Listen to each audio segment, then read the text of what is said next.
This is an emergency message from Grand Mistress Tai of the Jedi Order.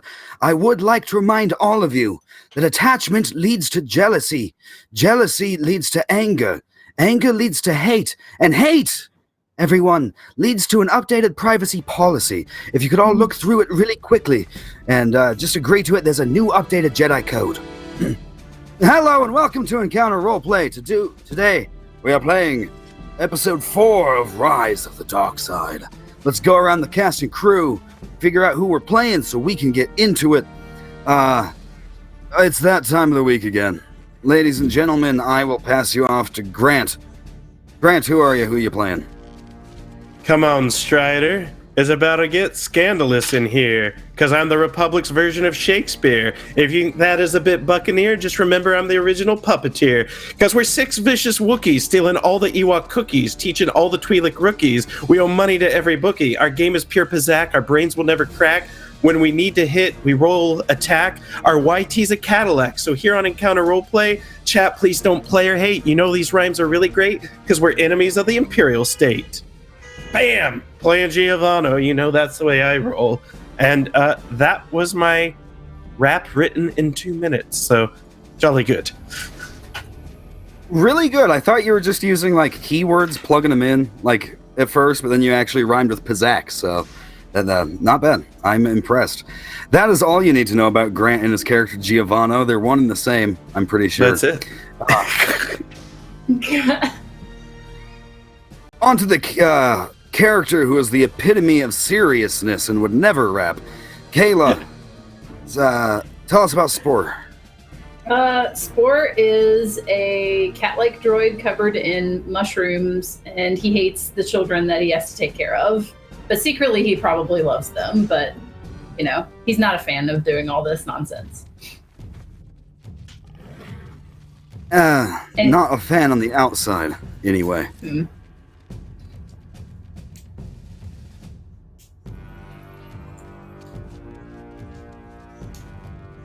Whoa. Uh-oh. Whoa. Ooh, Holy boy. cow. You I'm guys part of the see that? Matrix. Wow. Yeah. Whoa. Yeah, we're all in the Matrix. I don't know. Okay, I don't there we think go. Okay. stream, like they can see this. But okay, wow. Yeah. My sound even went out for a sec. I refreshed Yeah. and everything's wonky, but it's fine. Anthony's fine. This is fine. It's fine, it's fine. I think I said, speaking of people who are not fans of the Jedi Order, or at least hanging around with a bunch of kids, Pow, Shauna, how you doing? Doing good.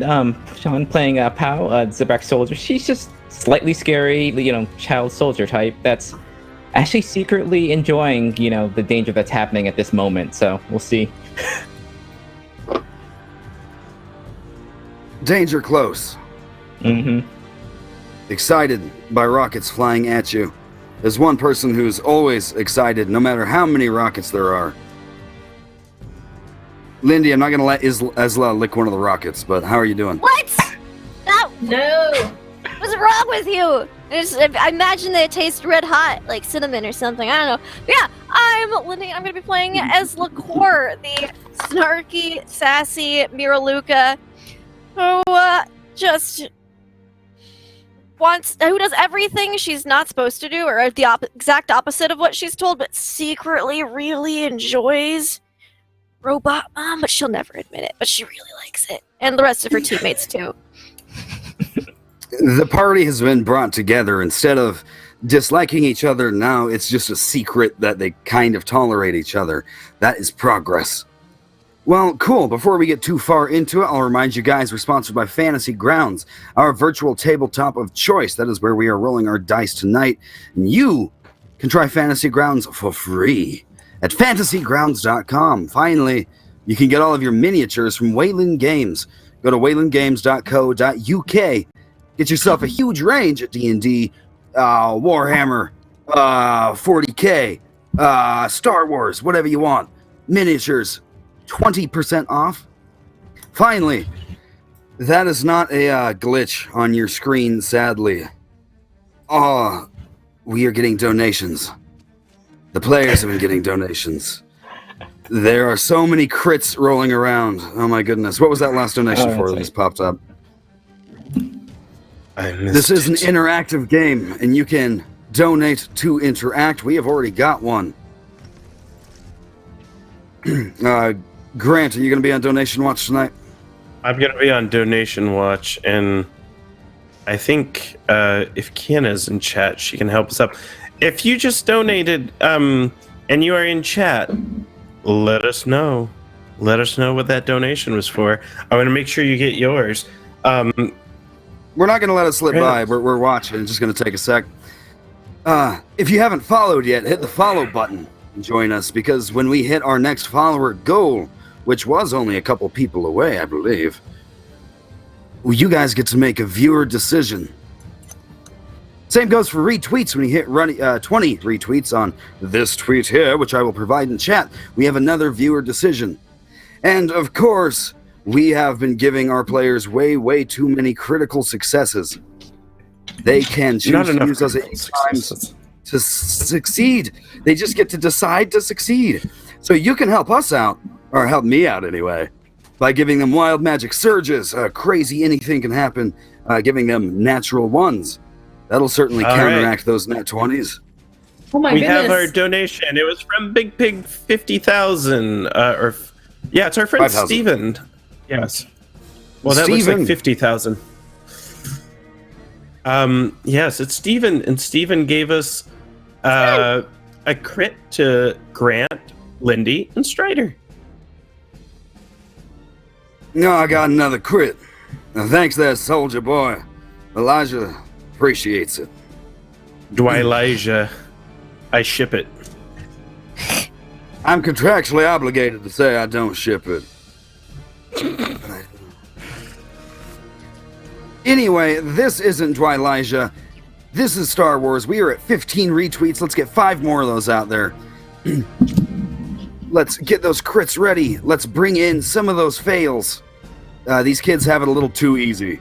Or you can give nat 20s to me, and the bad guys get to succeed at whatever they want to do. Just the blind girl.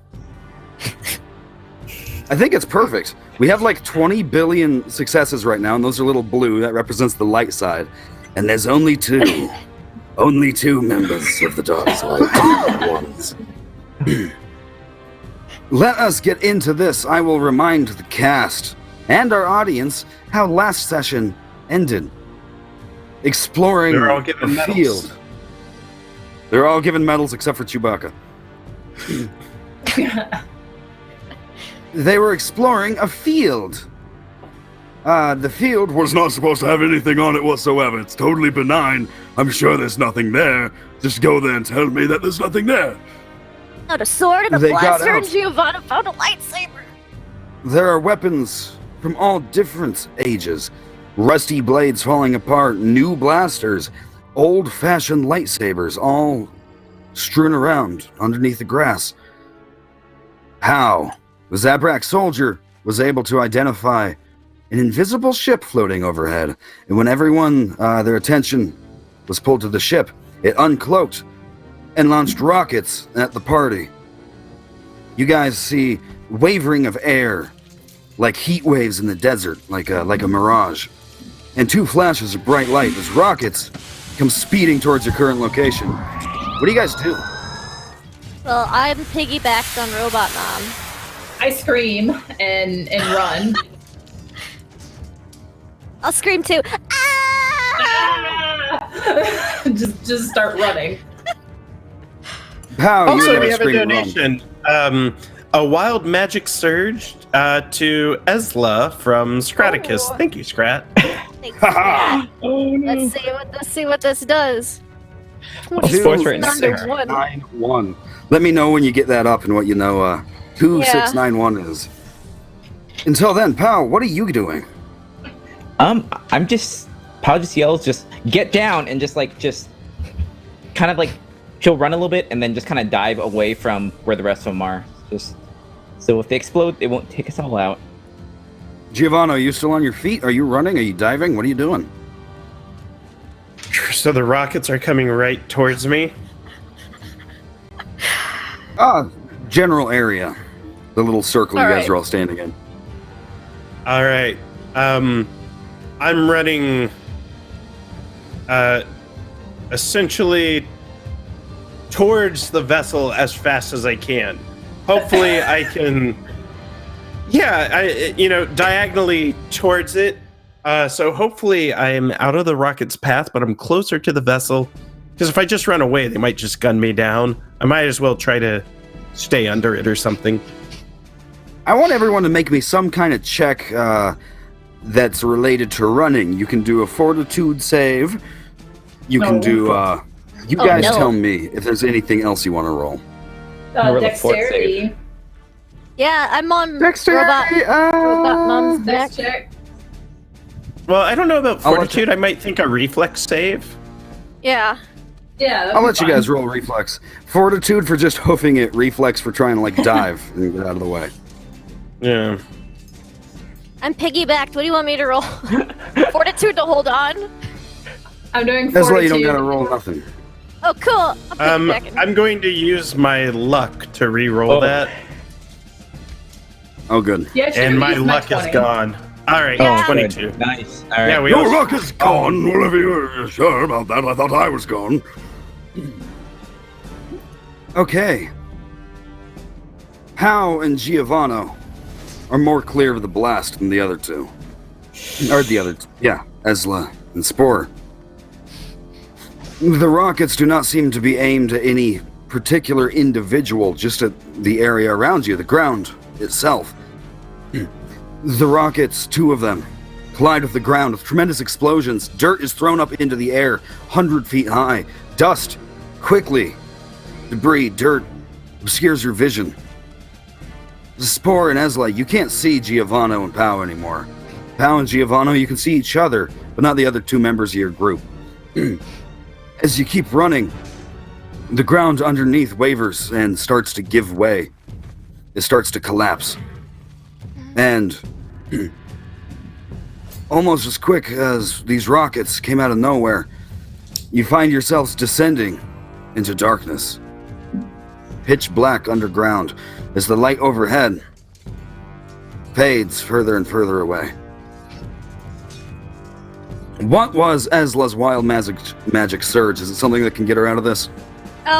If Castor ingests poison, someone nearby also suffers its effect.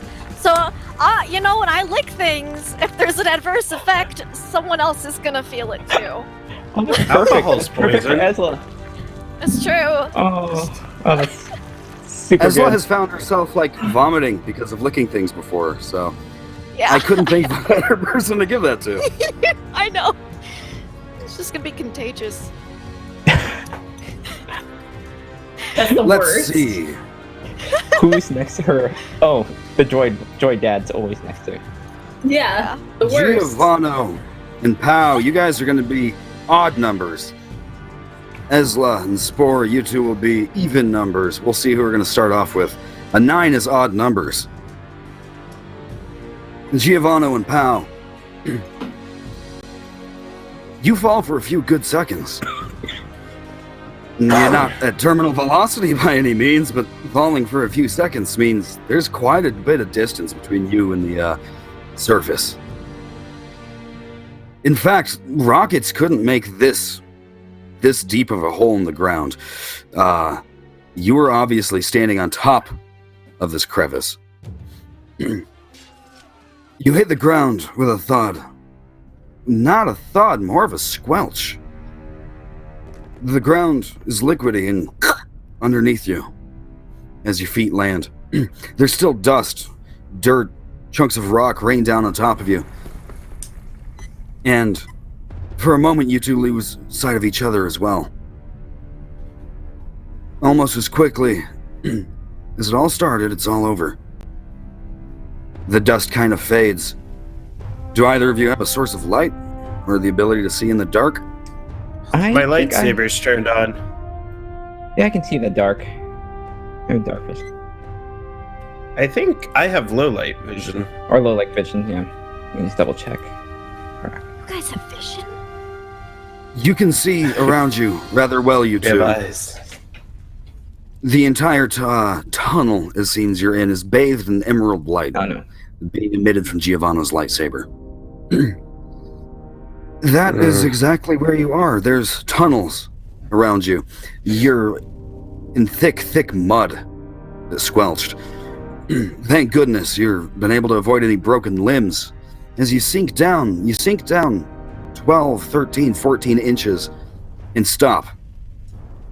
There's a uniform ground underneath the mud, and your feet are able to catch it, and you're able to stand tall.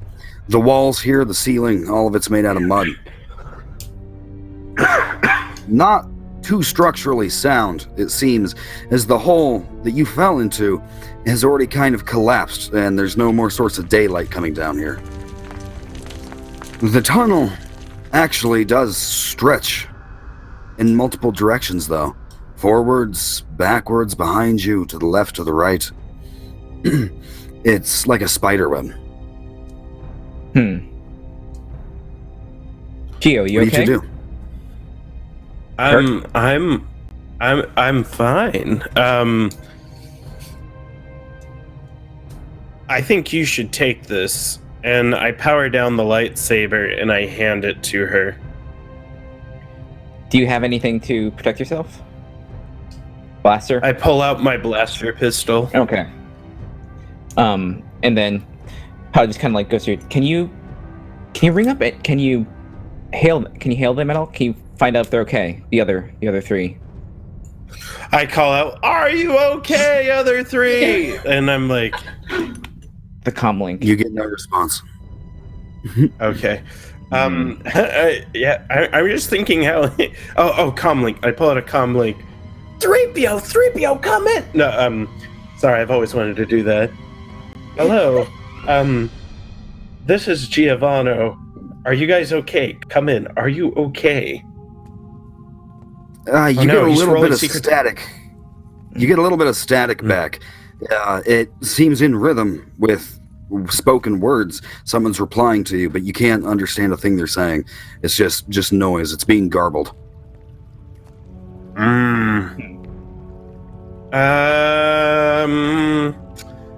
Am I able to use any of my proficiencies to discern why it would be garbled, perhaps based on my location or some form of interference? Yeah, roll me like a repair check, a knowledge, technology check, anything like that. Okay. You are the technician, so if anyone can figure this out, it's going to be you. Yeah, I got an 11. Little With an above average. 11, it seemed like they were working not too long ago. They're not working now, so something's changed. It's either that ship overhead, or it's just the depth at which you fell and all this interference and muck around you. There's too much interference, and I think the comlink's still in good condition. It's just our location's changed. Well, that figures. We can't climb our way out, so maybe we can catch up with them down here. Why can't we climb our way out? That ship is still up there. Let them think that we're dead. So we're gonna stay in here together No, there's forever. tunnels. All right. Should we follow the left wall, or should we? Because I've got some rope, and I've gotten pretty good at I kind of wave my hand all magic-like, and I'm like, it floated up there. We might be able to get out. You know what? Try it. See if you can do that. All right, this is very difficult for me. Game Master, Master Strider, am I able to see any place where I might be able to hitch the rope up higher within my natural sight?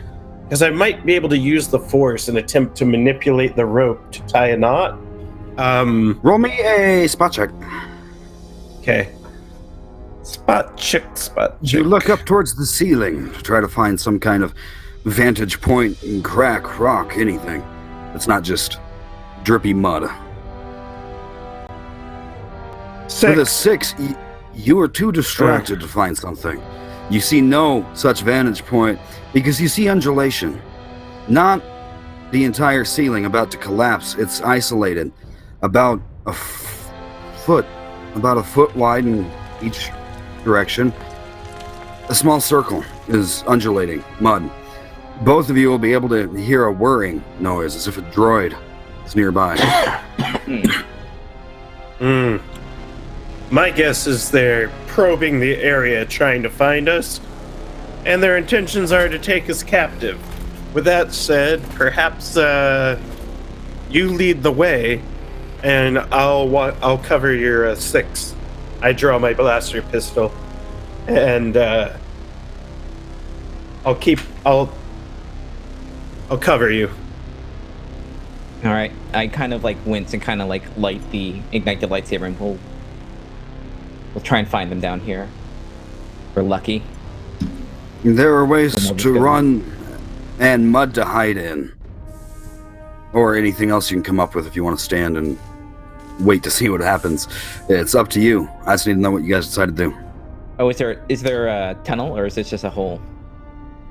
There's a spider web, a network of holes and tunnels of varying sizes in all directions. Okay, some kind of head up a little bit, some head to the left, to the right. I'll hit the one that goes to the right if it's large enough to fit us. I'll just kind of go ahead and kind of swipe the spider webs away with the lightsaber. You head to the right. The undulation of the mud in the ceiling intensifies. Giovanni, do you hide, follow, or stay behind? I follow.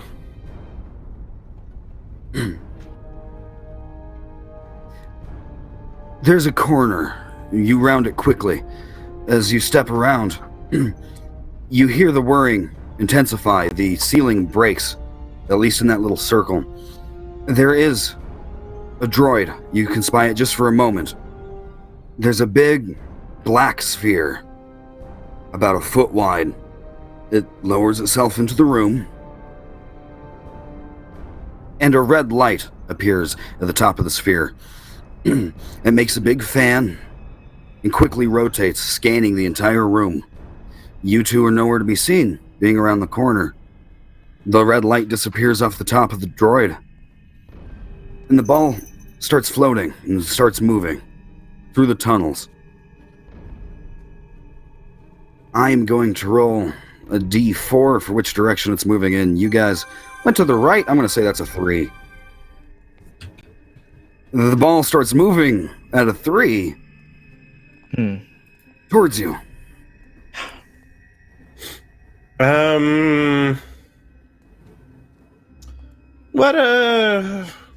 So the ball's coming towards us, as you just said. How? Should I try to snipe it?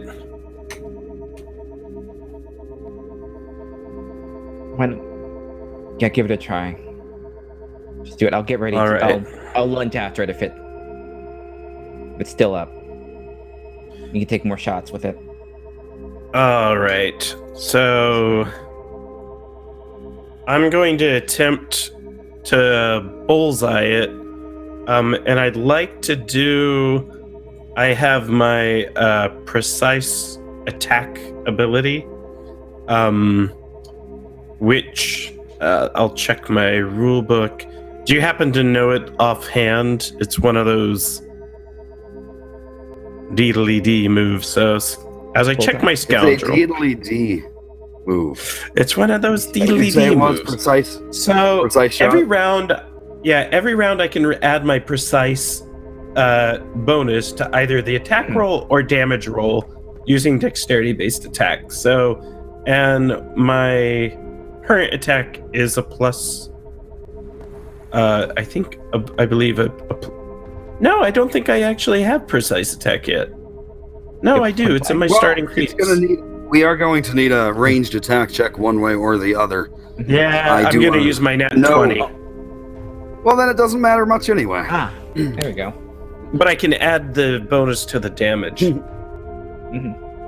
As it starts floating around the corner, you've sunk into the muck in the wall. Your gun is out, pointed exactly where it's going to be. In the second it starts emerging around the corner, your blaster goes off. You can roll me double damage with a nat 20. What's the damage for a blaster pistol? I haven't really shot anything yet. I'm gonna say 3d6 for most blaster weapons, just as kind of a general. Is it double guideline. damage? It's Is it double 3d6. damage for a critical? Double dice, rather. All right. And then we get to add 1 to the total. So 22 points of damage. Nice. 22 is a damn good hit. In fact, that could do some major damage if that hit one of your party members. With 22 damage, this thing sputters. The little light flickers at the bottom of the ball, trying to turn on to scan. But you can see circuits. You can see sparks on the inside, a little flame on this thing. It crashes to the ground. Gizmos whir and buzz, but it seems no more. As the circuits stop firing, the gizmos stop whirring, and everything becomes silent once again. Oh, you can use that thing.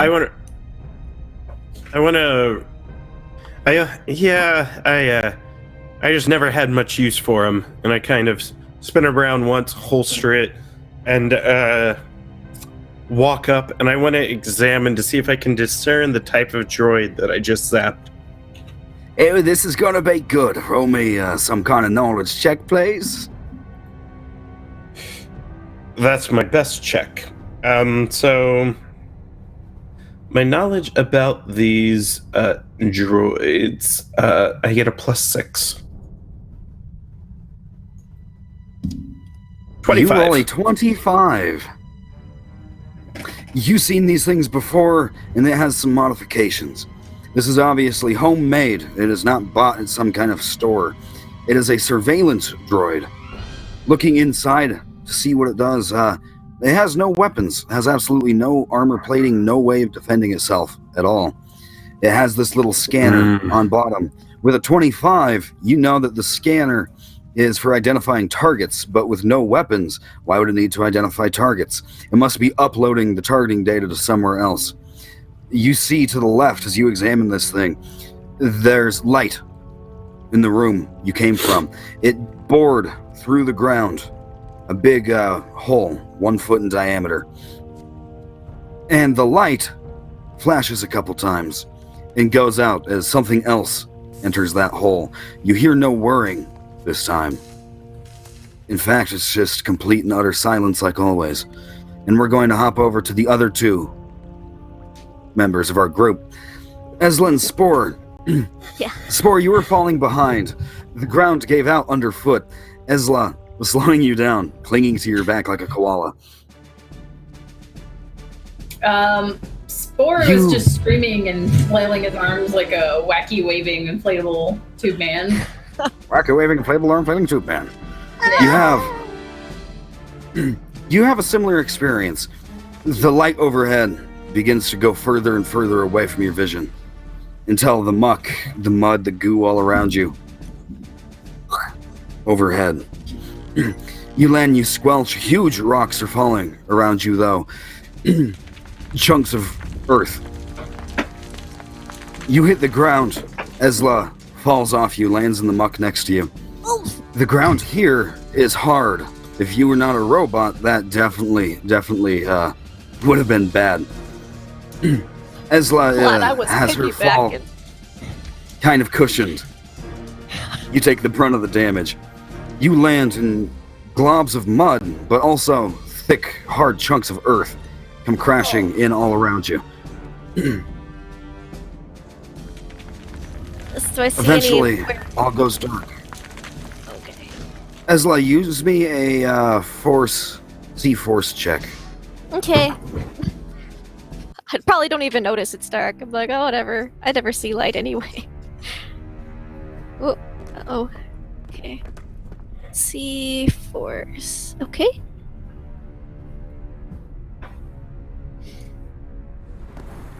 $18. 18. The floor underneath you is hard, and it is uniform. It is not natural. It is man-made, definitely. The walls and ceiling around you, though, all muck. It's, wherever you are, it's been buried. There's a pathway on this etched floor. It stretches on in one direction ahead of you. Behind you, huge chunks of rock and earth that your sight cannot pierce. Spore, do you have dark vision, night vision, light bulbs, flashlights? No. How does that work? Well, since we based his stats around human, he has literally nothing. So he's probably just like, little blind girl, where are you? Are you okay? Can't you see me? I'm right here. I'm fine. I'm okay. No, I can't see. He's just like feeling around with his arms, like, where are you? Are you okay? Since I don't have to pretend to be blind right now because Robot Mom can't see, I'm gonna walk over and like grab his hand, be like, I'm right here. Oh, good. I literally can't see anything. Don't worry, I'm really used to not seeing. I'll lead you. Good point. Fine. Blind to lead the blind. I trust you completely. Oh, you too? At this moment, yes. I have no other choice. Oh. Okay. Ezla, I'll moving take it. forward along that path, dragging Spore by the hand. Do I still have my sword, my rusty sword? It's gonna give me tetanus? Yeah. Yes! Awesome. I wanna lick it. Sorry. Oh, No, I'm the only one in the room with you. Stop. space tetanus. The robot gets space tetanus. Okay. I'm guessing it just tastes dirty and rusty. Do you lick it? Yeah, I lick it. Oh, roll me a fortitude save. Oh boy. I like this. Please. It's a dirty, rusty sword. I want to lick it. Oh. I want to know what it tastes. I want to taste history, guys. Oh my god. Don't take this You from gotta me. know. You gotta know that socket has electricity in it. Use your I was nat thinking 20. Yeah. Oh no. Oh no.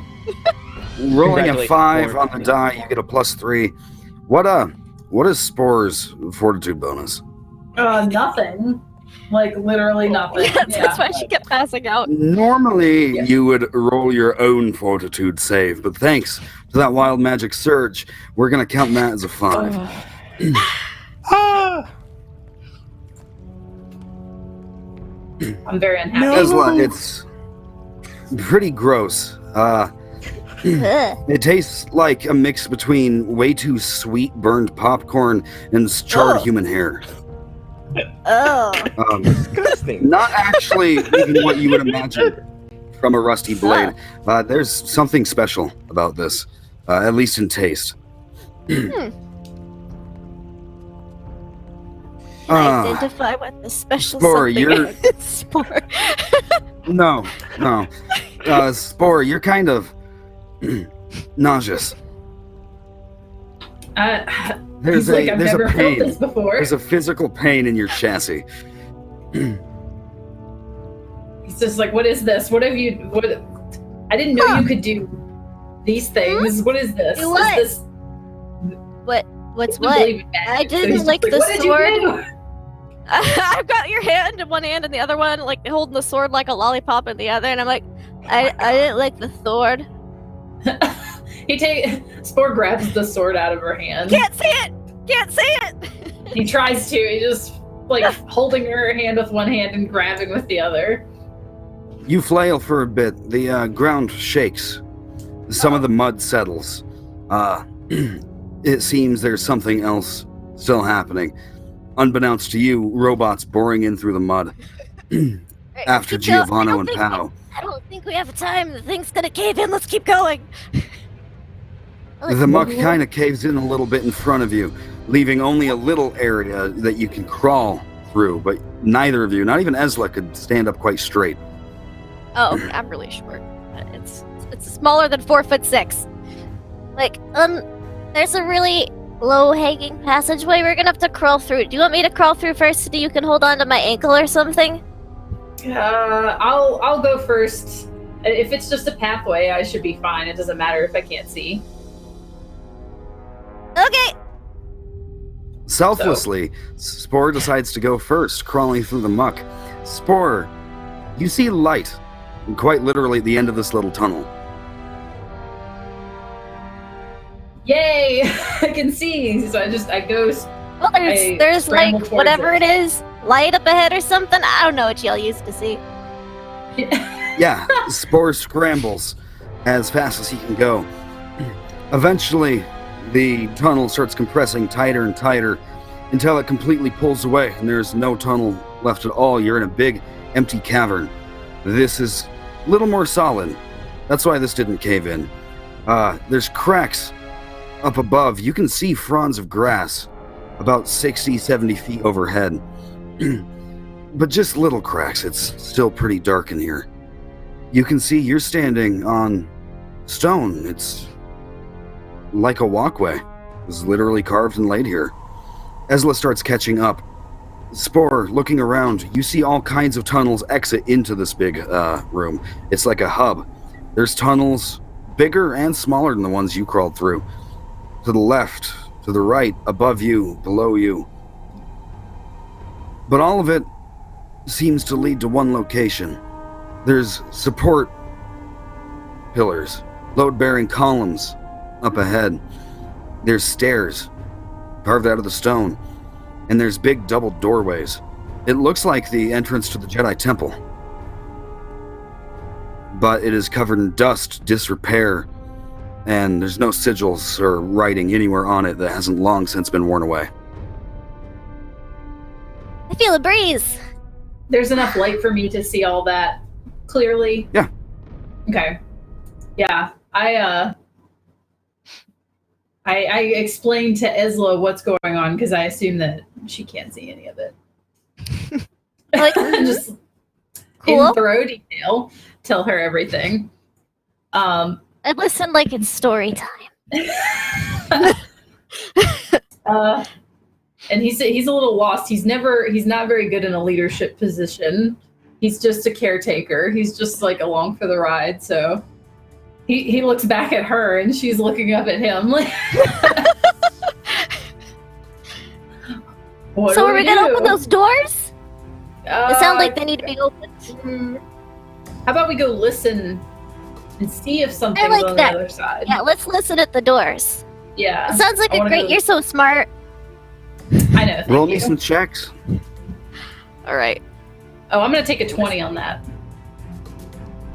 Spore, your sensors are adjustable. You can change how sensitive they are, and you will pick up any and absolutely any sound whatsoever on the other side of these doors. You put your hearing receptacle up to the stone, and you hear nothing whatsoever. All hear- right. We have reached a viewer decision, Strider. We are at 20 Viewer retweets. Decision. I was about to hop over to Giovanni and Pal, but let's hold off on that really quick. I need viewer decision. There's some bit of technology, some bit of something a little scarier than a recon droid, handmade, coming after Giovanni and Pal, and I need you to help me decide what it is. It doesn't need to be an assassin droid. It could be a flying lightsaber. It could be a bunch of little tiny microbots that look like sand. A whole ton of them. It could be absolutely anything. So the viewer decision is, what piece of technology is going to come after Giovanni and Pal? Oh, no. What piece of technology is coming after Giovanni and Pal? I trust our good friend Kiana to run the straw poll and oh no, they're gonna murder us. Oh, Are we getting good suggestions? We always get good suggestions here on Encounter Roleplay. Spider Scorpion robot with a lightsaber tail and blaster gun claws.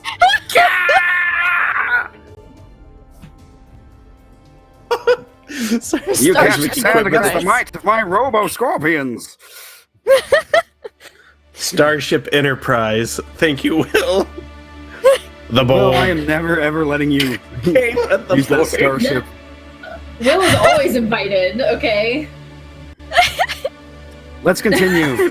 While votes are tallied and ideas are come up with Spore and Ezla. Spore, there is absolutely no sound whatsoever inside this place. Ezla, you can see the pillars, the stairs, the doors, everything crystal clear. This place is imbued with the Force. I'm just like, while she's like listening at the door, I'm just gonna be like, touching all the things. He just Roll me like another smacks C4 her check. hand. Stop touching Okay. things. No. Oh, 13. Okay. 13 is not too bad. As you're Just the shuffling sixth around, sensory you wouldn't- overload. I see everything. For once. As you're feeling things, you do come upon etchings, writings, something that Spore wasn't able to pick up on, because it's not there to the physical eyes. Oh. You see the faintest red lettering, almost floating above the doorway. For some reason, you don't know the symbols, you've never seen them before, And I can't read. and you can't read whatsoever. But you know what they say. There's a little voice inside your own head, in your own voice, and it whispers to you, "Peace is a lie. There is only passion."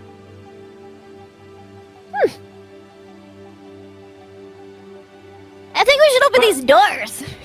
Why?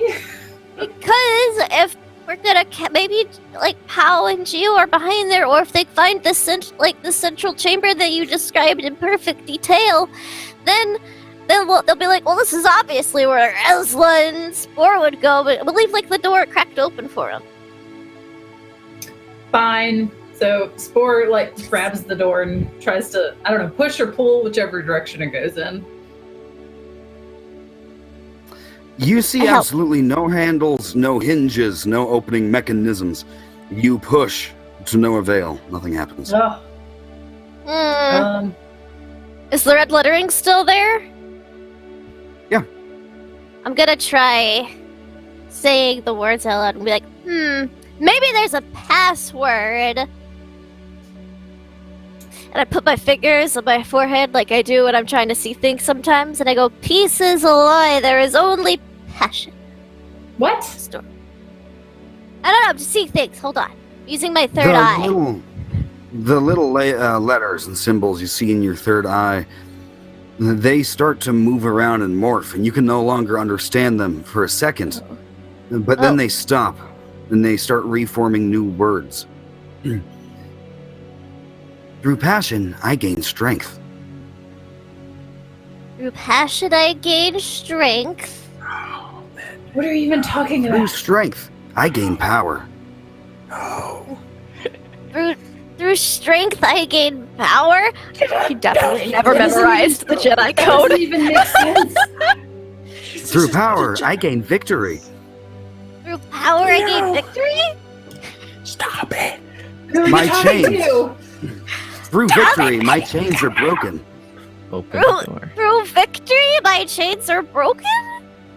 The Where force did you learn shall this? set me free.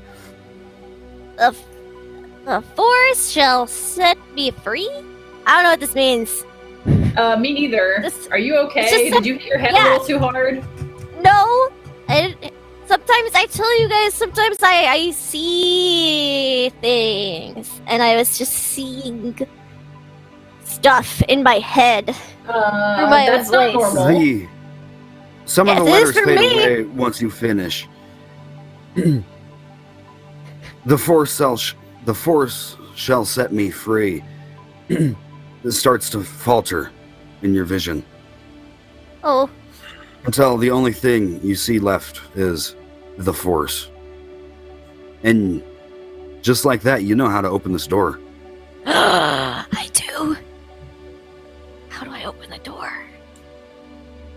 The force. Oh, like move object, or just You can give it a try. okay. Like I think I got it. I think I know how to open this door. I'm gonna try move object. You know what? How about Hey, that we have a 20? link for that straw poll up, everyone. Go ahead and click on that. go through, vote for what you think your favorite one of those things is. There are so many choices to pick from. Oh my goodness. I know what my vote is, but it's up to you guys what's going to happen. I am not going to have the Starship Enterprise show up. I can't do it. It has to.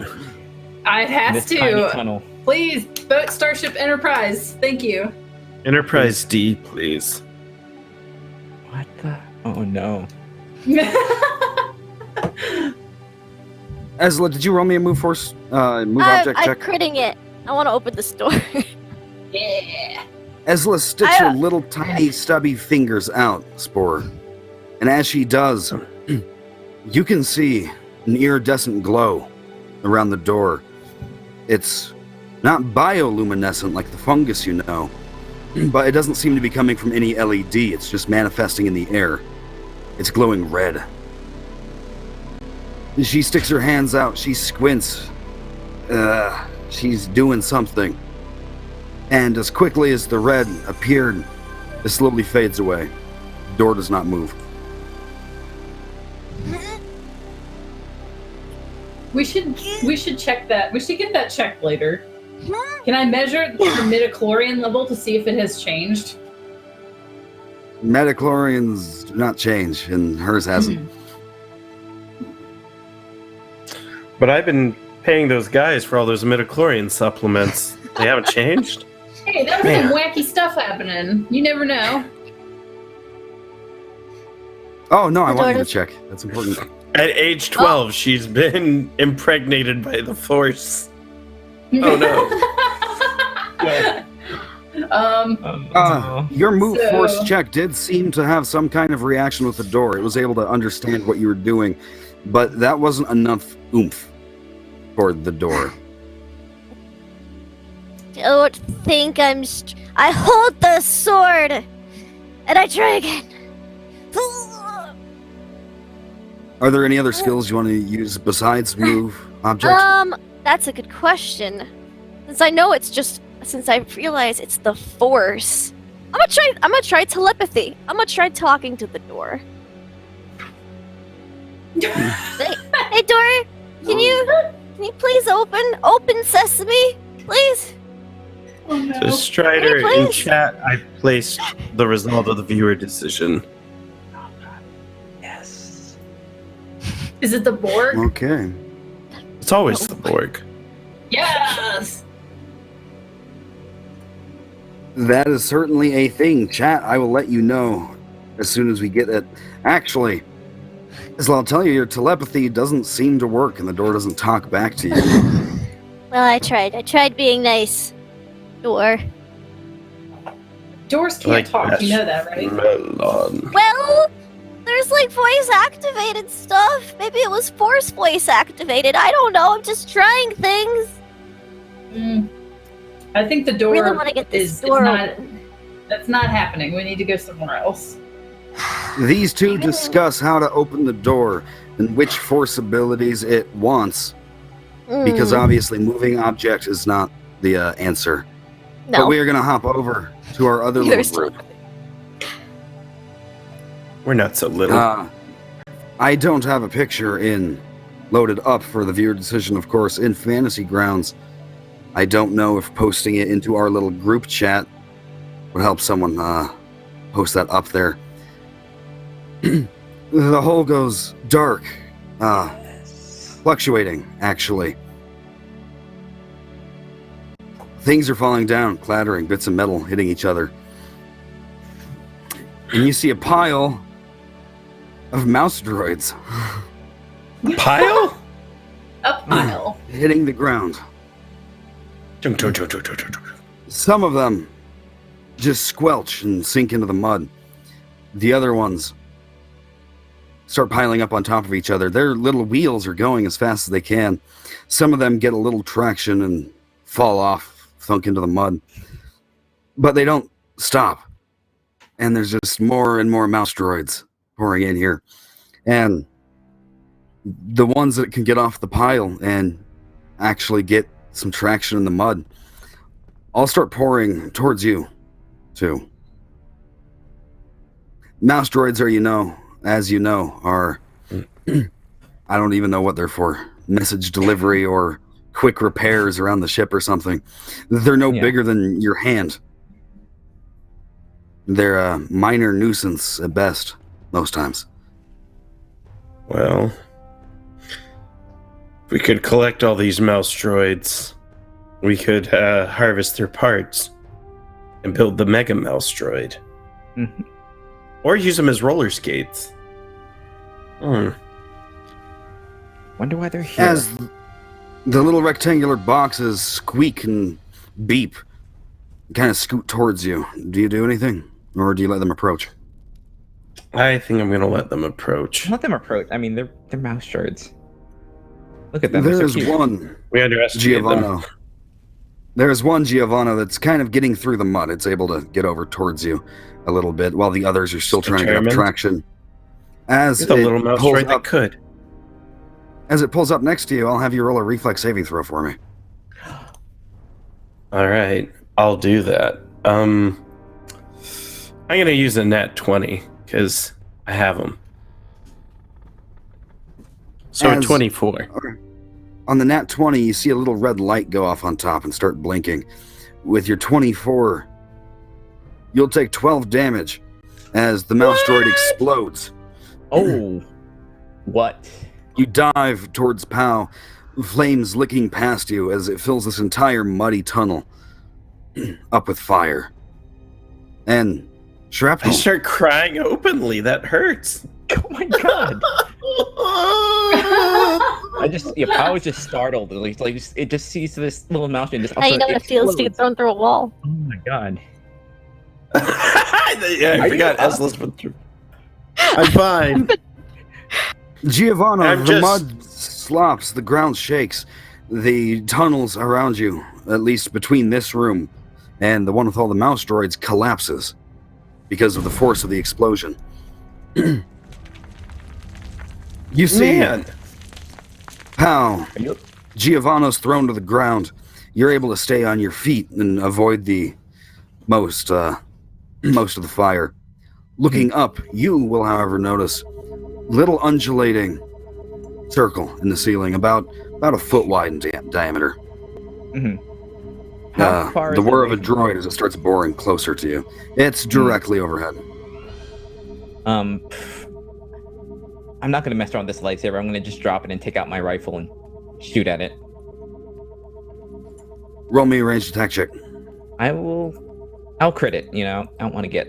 I'll use one of my crits. Your blaster bolts fly through the ceiling of the quickly thinning mud, and as they do, you can hear the impact without even needing to see the surveillance droid on the other side. You hear the parts exploding on the inside. You hear the gears falling apart. You hear the circuits whirring and screaming out as metal is rended, and it falls completely lifeless through the little mud in the ceiling. Crashes to the ground.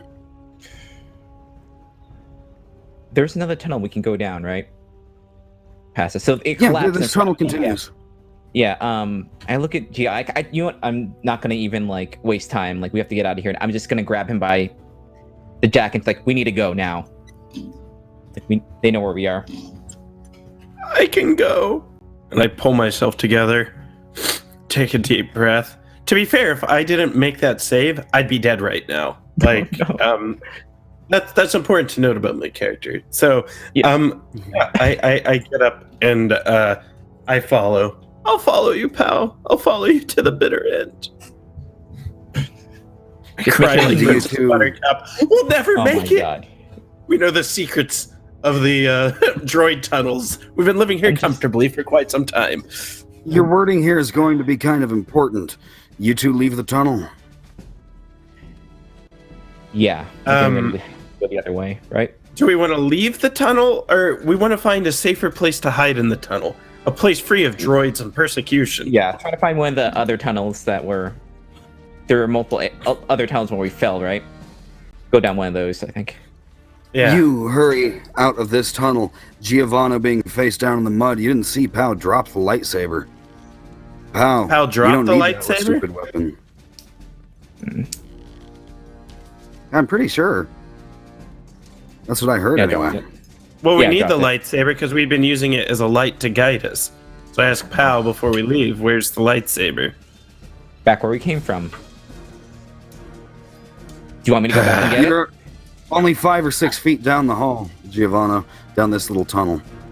All right, I turn around. Am I able to see the lightsaber with my low light vision at all? Look on the floor. Roll me a It would spell check. reflect any light.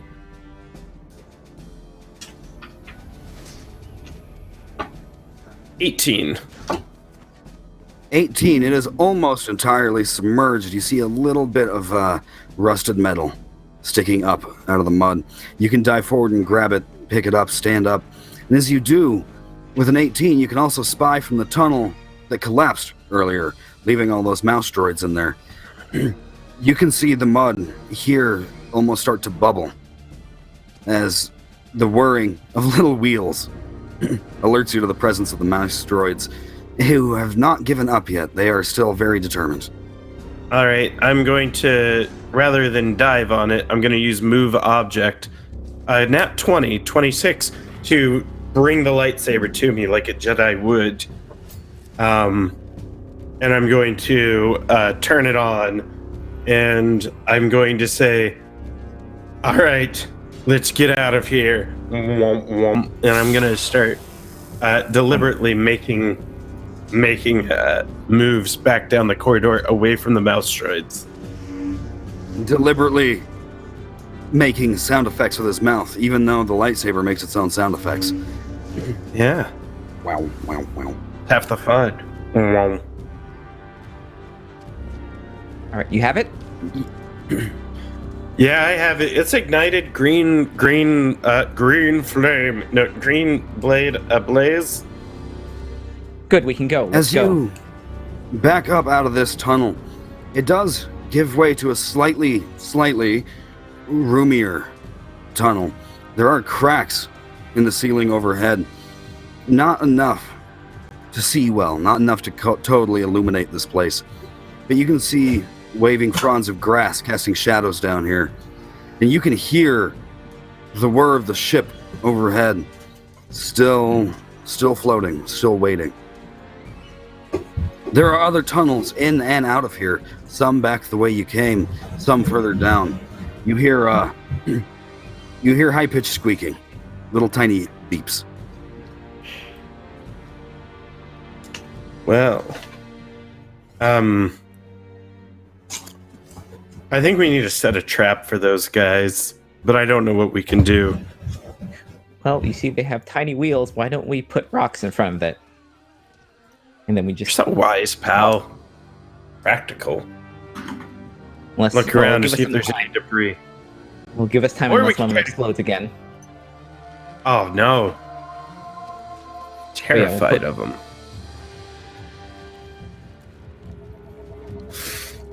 All right. Tell me what you decide to do. How's the ceiling look? What's it made out of? Dirt, It's rocks. about 50, 60 foot overhead. It's a little bit of solid dirt, but it couldn't be more than 10 inches. It's just barely hanging on. It's already cracking. And it was enough for you to kind of walk on. You do recall the ground Alright. up there was spongy, but it can't hold up to too much force. I'm gonna take the saber and kind of draw a big circle with it on the ground. I'm gonna try to make divots. Maybe the droids will get stuck in it. And I kind of gouge, poke some holes, and then run with the saber, dragging on the floor behind me, kind of making zigzags with it. Maybe we can just make kind of like ditches that they'll fall in. Little saber ditches. They have I small guess- wheels. They're only about an inch in diameter. I'll shoot the ceiling further down the tunnel where we came from. Just give them as Okay, many you're kind of obstacles. back to the further edge Better not of this grow. little opening. This little mini canyon made out of mud. You guys are on the farther edge. By the time I'll have you roll a ranged attack check. All right. Let's see. Where is my ranged? Range attack. Okay.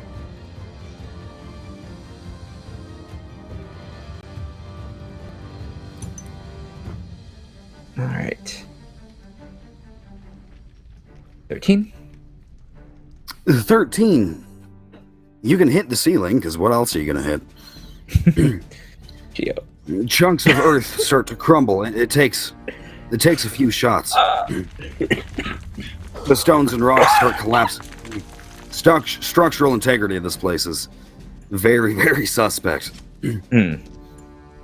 So more tunnels start to collapse on that side. All right.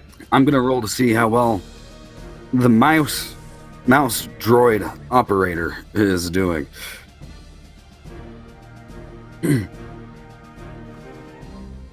With an 8, after the trenches being dug into the ground,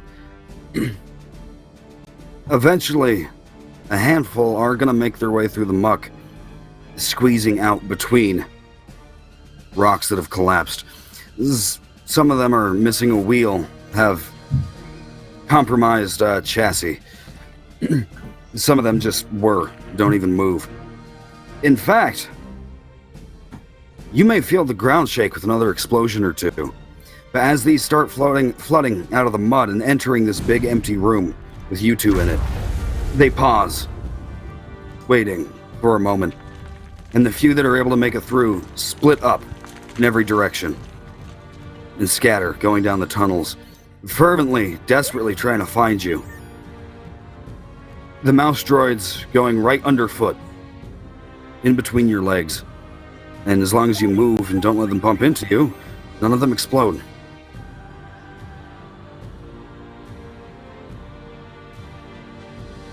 Thank you, mouse droids, for not destroying us. I pray to your mouse droid gods, and I admit you are the superior species.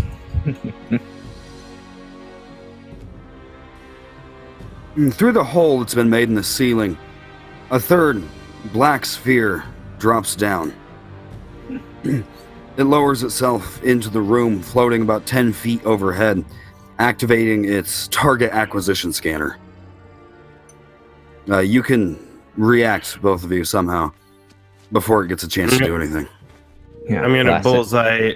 Yeah. I'll let Powell do the zapping. Okay.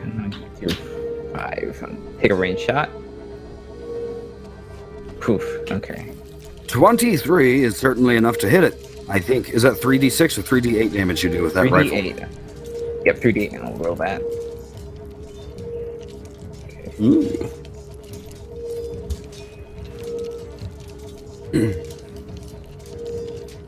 With the 3d8, the little light is barely flashing on, not even pointed in your direction. By the time the blaster bolts all hit, the thing explodes and it collapses. You can hear high-pitched beeping from the tunnels, making an about face, and come pouring back into the room. Ugh, God, mouse droids. One more thing. The ship overhead, you see the grass is still waving aggressively. It's easier to see now. You can't make out the model, but you can see the engines glowing overhead. For whatever reason, the cloaking reactivates, and it starts to move. It goes quickly. It goes pretty damn fast. Until the sound of the hovering ship overhead is no more. Not just circling around the area, it leaves that big clearing. Rather in a hurry. Ezla and Spore. Having any luck with that door? Alright. So, you said there was like stuff carved into the walls and stuff. Are there any pictures? I very rarely get to see pictures. Very rarely. That's out of character. I'm not super high pitched. I still feel like We need to just move on. This door is not opening. I don't understand No, why you're fixated on this door. I know how to open it. It's just not working yet. Clearly, you don't know how to open it. You just babbled. You have complete trust in me, Robot Mom. I'm gonna prove No, that it was to you. earlier. I can open the door. There are symbols, but you've never seen like stick figures before, so you have no context to know what it is they're doing, that they represent people. I need you to roll me an intelligence check. Okay. I'm pretty freaking smart. Let's see how smart I am. Well, I have a 17 intelligence. I'm gonna crit it. I want Ezla to know what pictures are. With the crit, I can give you all the information. What you're able to gather from the door, what you're able to get with the telepathy, all of it comes rushing to you all at once. Almost like one of your visions. Whoa. But you don't see anything. You hear a voice. It's not your voice this time, whispering into your ear. It's not coming from anywhere. It's quiet, it's hard to hear. But you can make out... Ezla, you need to get angry.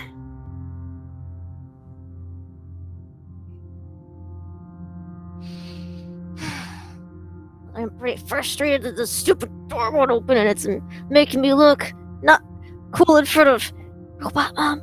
So I'm gonna try. I've been hanging out with Lyrism on the ship, and she showed me like how to move object but on people.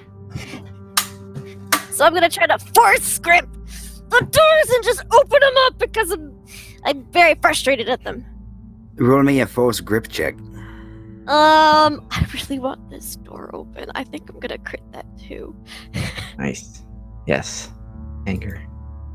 The doors react to your Yes. anger before you even try to do anything. They're practically glowing like headlights. When you lift your hands up, this is easy. This is way, way easier than trying to move objects.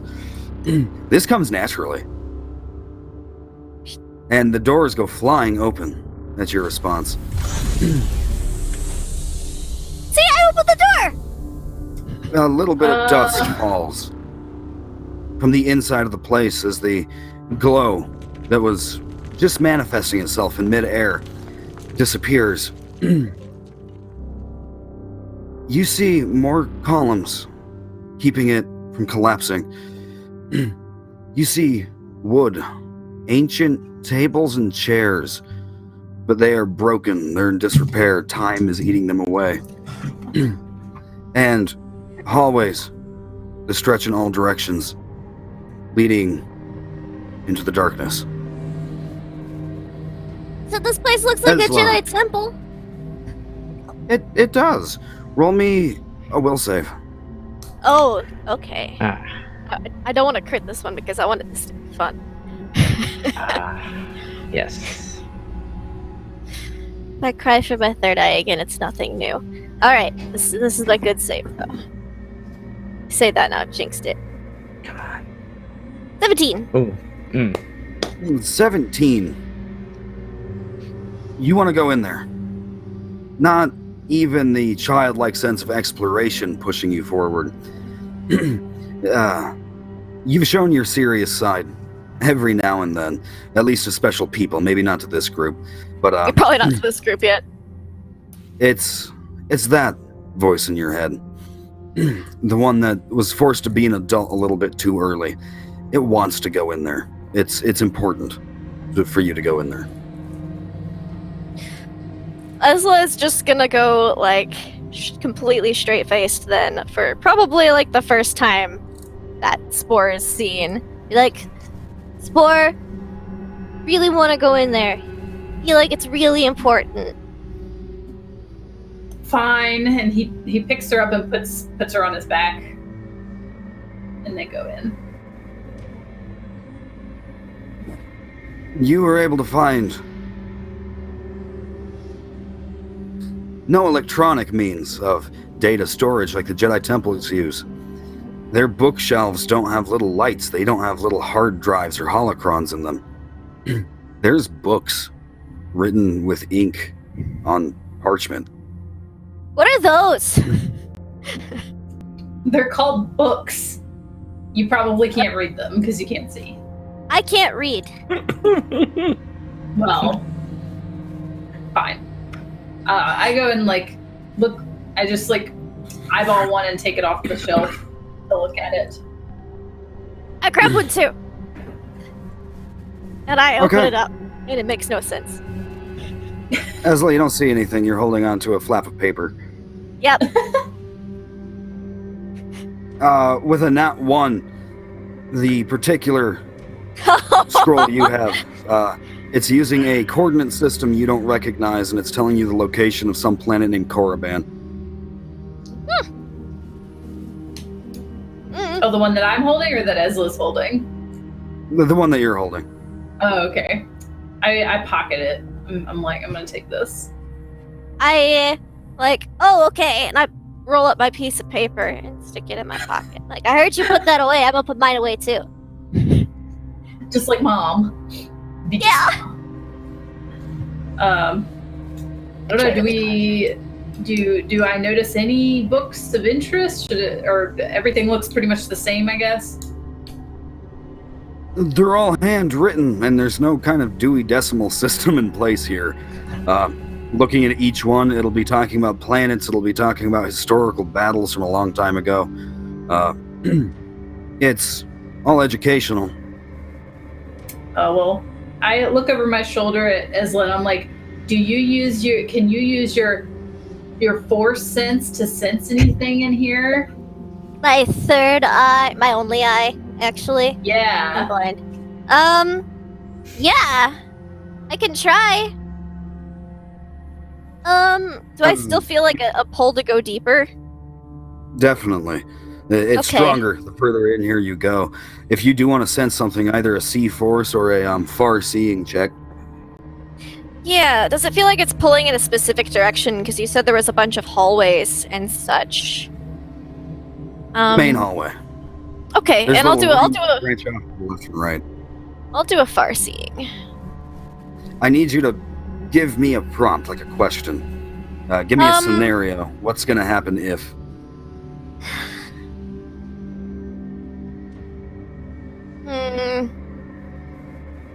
Actually, I don't know if she would do a far seeing. She's gonna do a C-Force.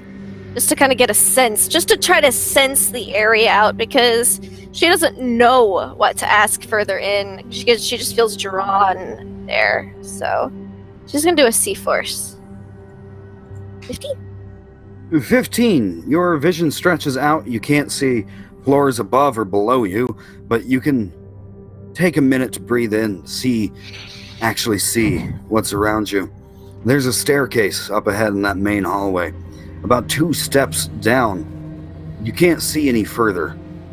I don't mean your vision stops. It's like you should be able to see, but the blackness is solid as a wall. Like when I was on that ship? And Exactly like when Oh. you were on that ship. I got a bad sense from that one. This one I just want to go deeper. So I want to explore it. Like, I think we should go that way. Main hallway. Sport just is like, whatever, everything's about the same. It's not like we're gonna make any progress, so fine. He's just like, sure, do you sense things that way? I'm a fortune teller. Oh, okay, sure. And he just like, Yeah, I used to do it for a living. Back on Mhm. whatever planet I originated on. I don't remember. We never came up with a name for that, but we will soon. Yeah. Great. I had a dumpster tent, and it was really nice. And I had people come visit, and I would tell them their future. That's really sad. And he just pats her on the head and keeps walking. It is. Not much light is permeating this place, Spore. It gets darker and darker the further in you go. When you come to a little staircase. It's almost too dark to see. You can just barely see the silhouettes of you and Esla. But even you can notice there's something strange about this hallway. There's about 2 steps. Presumably they keep going further. But the blackness is solid. There's a point where all light just completely stops. There's a wall from floor to ceiling in front of you. Almost like there was an actual wall painted black right in front of you.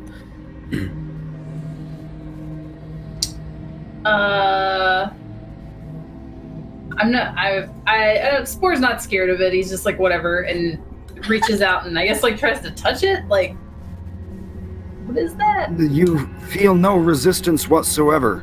You cannot see your hand as soon as it permeates the blackness. There's a point where no visual cues whatsoever after they enter this. You don't feel any different.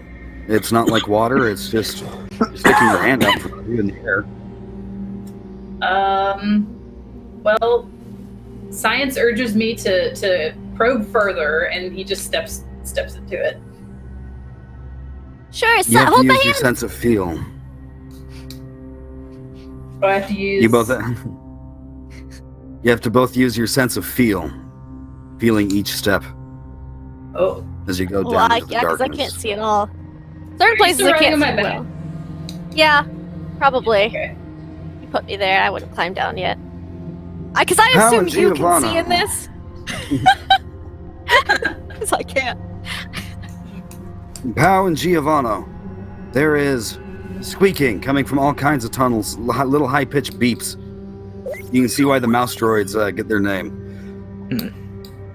And they're coming closer from the different tunnels to the location where the big surveillance droid was shot down. Mhm.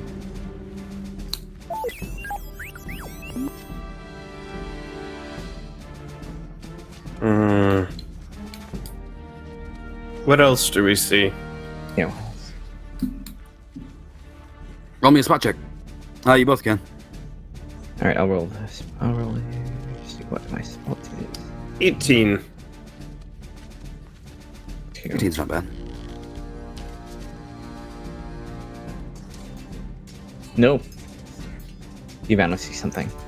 Maybe.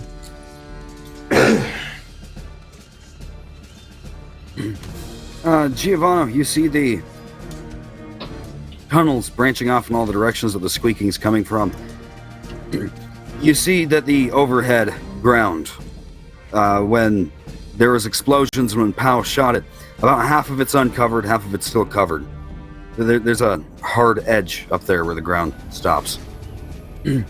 Pow, you see absolutely nothing because you are distracted. There's static in your ear. Okay. The further that ship gets away, the more hesitant the static becomes. I'm pulling out the comm link. Repeating. Oh, go ahead. Hey, children, I'm one. Where'd you?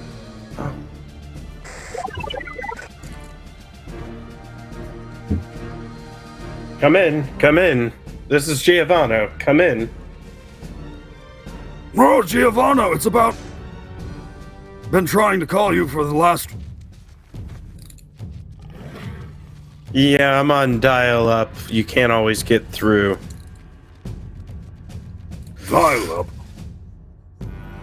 The mouse droids, the mouse bots, are going to be here in the equivalent of 1 round. I'll give you each time to do something. All right. I have a question.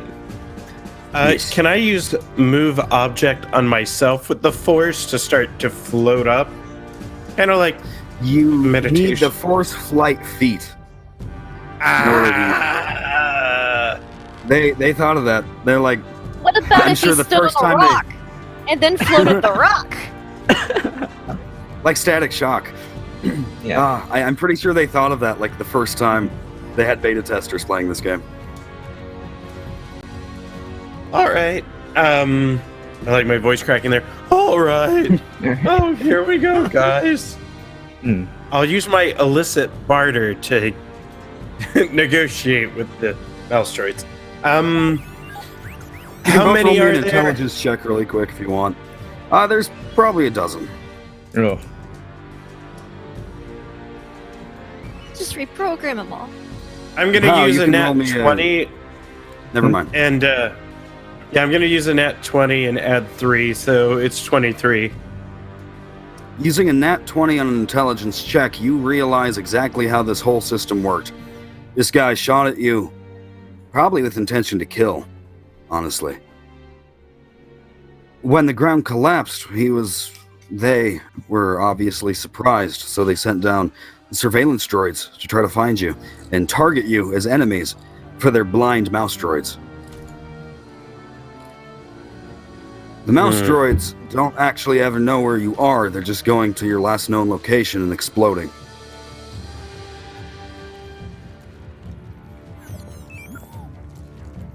So, and yet the mouse droids are coming here? Why would they come here? They wouldn't know we were here. I think so. You heard them turn around and start squeaking as soon as Pow shot down the last surveillance droid. We gotta get up Yeah. there. Yeah, let's try to run, hustle, and get up the hill. Yep. As quickly as possible. Yeah. Would that be? Yeah, well, I would try and get up there, climb up there. You turn around and start sprinting, the mouse droids growing closer. In fact, they're going to be passing you. I'll need reflex saves to kind of duck, pick your feet up, make sure you don't make any contact with them. God, alright. What is my reflex? All right. 21. With a 21, you hop up, they go right Oh, underfoot. jeez, that is not great. That is bad. Ugh. Goodbye. Goodbye. With a nat 1, you feel one bump into your foot. You didn't even see it. It's covered in mud. You look down. Giovanno's crawling up in front of you. I'm going to ask you to make another reflex save. You know what? I'll use one of my crits for that one. Wise idea. Giovanno, you're crawling up the hill. You hear beeping and squeaking, and you hear a muddy thunk. You turn around, see Pow's face looking down at her shoe. A mouse droid. Little red light starts blinking on top. Pow, you're only going to take 8 damage. Okay. Cool. You dive Little- forward, little mud toasty. being thrown all over you. Burn marks running up your leg. Oof. But you're able to actually kind of dive behind a rock into the mud. Who knows? But it works. Yeah, just Instincts take over and keep you protected. Weep not, pal. 'Tis but a small wound. As I crawl out. oh no. Oh, you're not crying? No. Man! I'm the only one that does that. Man! All right. I can't see you crying. That's probably the good thing. Like you're facing away and you have the lightsaber, so I can't see that necessarily. Yes. As you scramble forward, the first mouse droid touches the broken husk of the surveillance droid, and it explodes. This causes a chain reaction as each explosion touches each next mouse droid. Oh. Instead of individual popping, there's one cacophony, one deafening roar. You're thrown into the mud, but you're all able to get far enough away. You okay? That you only have to worry about the collapsing ceiling instead of the exploding mouse droids. Pal, if we die, I want you to know that I respected you and your warrior's ways. And, I'm going to attempt to avoid the collapsing ceiling. Yeah. You, we're not I dead think yet. the default would be reflex save, but if you have anything else you'd rather use, Cool. this is a reflexy day. Oh. 14. Yeah. That was a 10. reflex. That wasn't a D20. What? That was a What? D10. Whoa, weird. Are we sure? Yeah. Huh. All right. Yeah, it's that. All right. Let's try that again.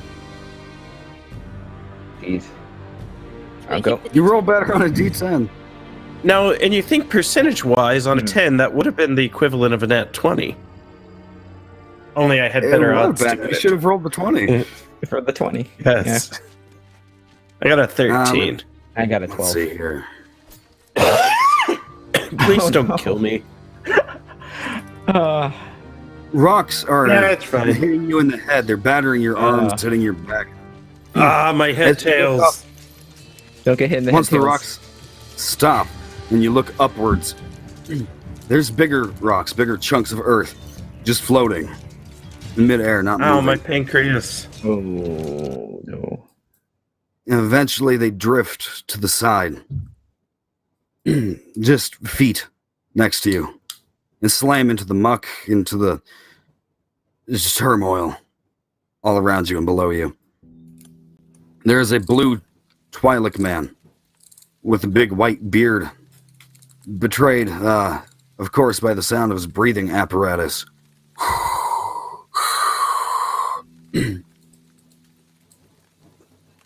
You're gonna Hi, have to my tell me friend. what the hell is going on. Well, we saw a cloaked ship and it fired on us. We've lost the other 3. Hopefully we can find them down here. And we're attacked by mouse droids. I just nod because I learned when I do the talking, we get in trouble. I haven't heard anything on the comlink about the other 3. Hope they survived. As you crawl up out of this hole, there's a steady hill made out of all the collapsed debris and the fallen tunnels. As you crawl up towards him, the expression on his face doesn't soften. You can see Lyra standing behind him. She's banged up. She's holding her arm at a funny angle, and there's little bits of blood dripping down her face, but she seems all right. Seeing you crawl out, though, Gon looks just as serious as ever. Do you know where Ezla and the Spore are? That's much more important. They're in danger. Danger. No, we haven't seen them at all since we fell. What was that? Do you have any idea? Is this what you were looking He for? hops down into the muck. His robes just drag along in the dirt behind him. He walks past you, too. When he comes upon the little room you were standing in and all the collapsed tunnels, he furrows his brow, claps his hands together, and then moves them apart. And as they do, about 5-6 feet of mud part in front of him, making a little 5-foot-tall tunnel for him to crouch down and walk into. Either come with me or get on the ship, but this is important. If we don't hurry, Spore and Ezla are going to die. Yeah, I'll follow. I'll go behind. Spore I and follow Ezla, as well. Yeah. there's blackness all around you. Once your heads enter the blackness, you can't see outside. You can't see the stairway behind you. You can't see the rest of the room. You can't see the natural light from the cavern behind you. It is just darkness.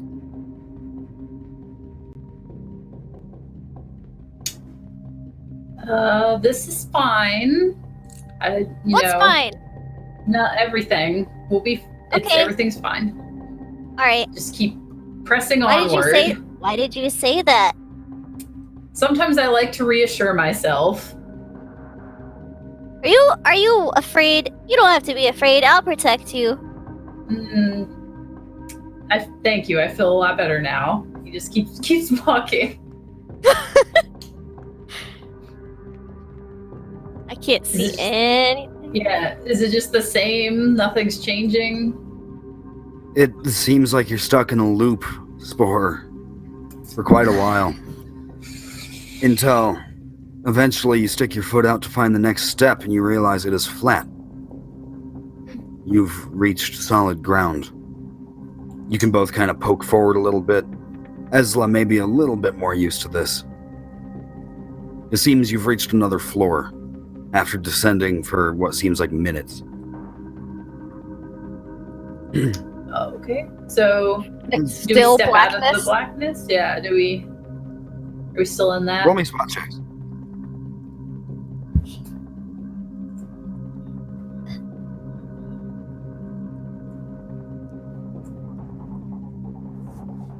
12. 11 and 12, you can both see something. You're not sure what it is yet. There is a light here. There's something in the darkness you can actually see. It's just a pale red glow, and it seems almost 50, 60 yards away. It's hard to tell. You have no context clues as to distance. It could be huge, and it could be very far away. It could be small and be a little closer. Do You I would place still it probably about 60 yards away. do I still feel that pull? Stronger now than ever. I'll actually have you roll another will save. Also, this small red glowing object, does it look like a small red glowing object I've seen in a vision before? Like that holocron? Or is it too far probably away? holocron. It's Oh, probably holocron. okay. Do I want to roll it or do I want to crit it?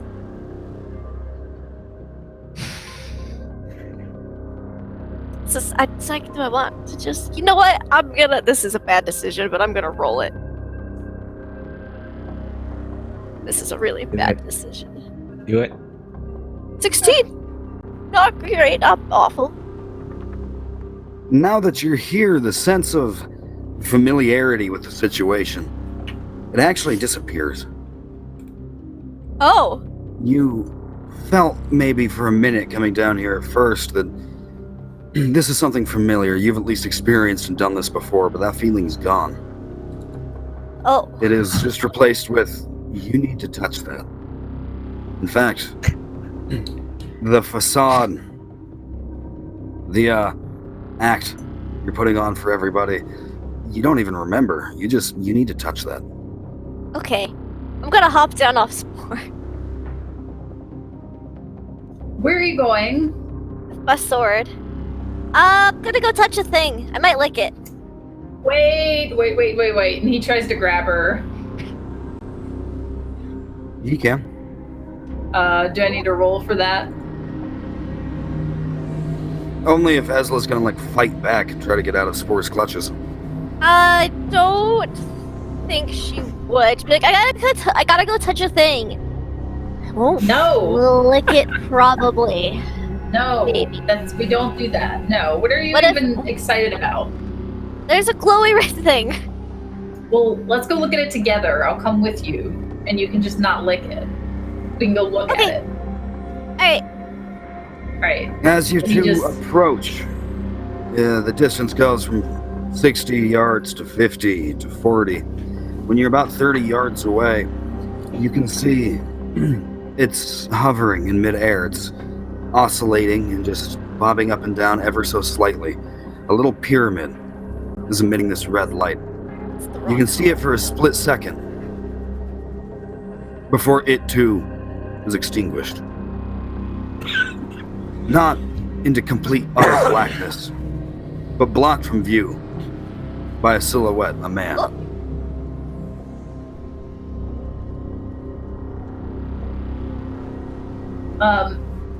Spore's just like, who's there? Who is that? Hello? There is no sound, no reply to your queries, save for one. Oh, The undeniable ignition and hum of a lightsaber. This cloaked man is bathed in red, crimson light. He's wearing dark robes. You can't see his face because it's obscured by a mask.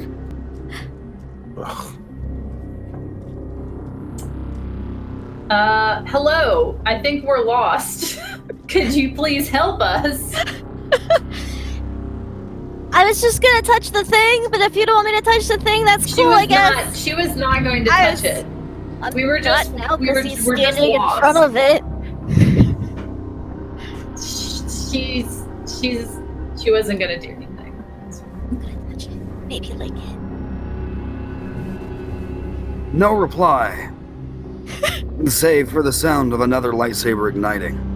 On the other hand, this one not red. This one purple hue. Oh, that's nice.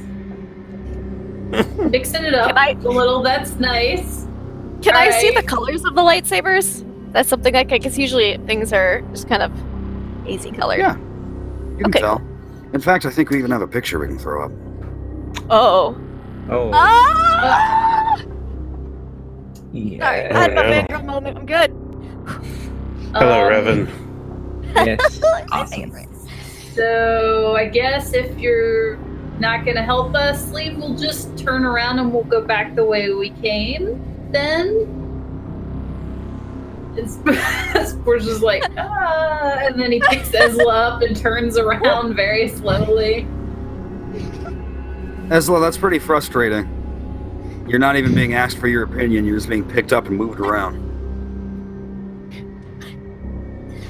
But we didn't discuss this. Or I want to touch the. I want to lick it. I'm gonna lick it. No. Just because you told me not to. Well, Oh, I no. get that, but I have to keep you safe, so we're going to leave because Maybe this the lightsaber man's really nice. Hi, Mr. Lightsaber Man. My name's Ezla. Who are you? I tried to communicate with him and he refused. I can measure his Maybe- midichlorian level. Maybe he's a spacist and he doesn't like talking to droids. That's the space racist. Well, that As and you, that's this whole not someone we conversation want is to talk happening to. as you guys are walking away, and he's getting smaller and further away. Oh no, I want to talk to him. Staying there though. Oh, he's just staying there. I turn back around. See, he's not bad. He's just maybe we have to answer a riddle or something. I heard a storyteller once, and in order Okay, to like fine. touch the magic glowy thing, you have to pass a test. Okay, I'm just like I put her back on my back and I like take a few tentative steps back towards him and I'm like, "Hello, can you communicate?" This is a terrible idea. Can I telepathy him? Roll me a telepathy check. I want Do a it. nat 20. Do it. I'm gonna say hi. My name is Asla. Who are you? How's it any better than me yelling at him? Well, it's in his brain. I'd probably say really politely because I want to touch the thing. Hi, my name is Ezla Kor. Who are you? Got some nice lightsabers there and a cool glowy thing behind you. It's not like talking to anyone else you've ever tried telepathy with. It's certainly not like talking to the Jedi. It's like, Oh, despite your distance, this person's at the end of a really, really long tunnel. They whisper back to you, but it's obscured. It's hard to understand. It's hard to hear because of the distance, the volume. No one shall touch the holocron. I don't know. I don't know what the voice, or is it just like a pull I feel? I'm clarifying. It's less of an auditory thing and more of just words being forced into your head. Okay. The desire to touch the holocron. 'Cause I'm gonna answer him truthfully, so I want to make sure I have it straight. I'll like mental brain whisper yell back. I don't know. Just heard these words in my head, but I'm not crazy. Because I've said that before and people think I'm crazy. No one must touch the holocron.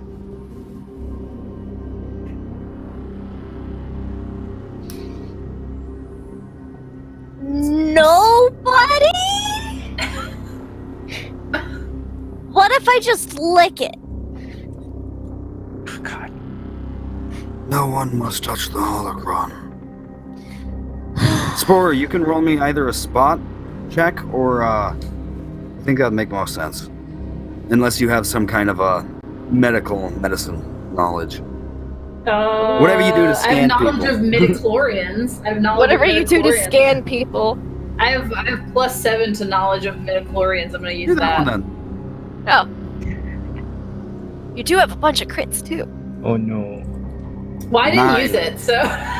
Okay. You are confounded. Everything has midi-chlorians, down to the tiniest plants, down to little bugs, up to huge jungles, massive space sandworms, everything living has midi-chlorians. But you can't pick anything up from this guy. And I'm not hearing their conversation anyway, right? So I'm just like, I'm doing what's this. happening? Oh, are you using your powers right now, Ezla? To talk to him? He's very quiet. Alright, Spore gets frustrated and he walks towards the guy again. He's like, are you going to help us leave this place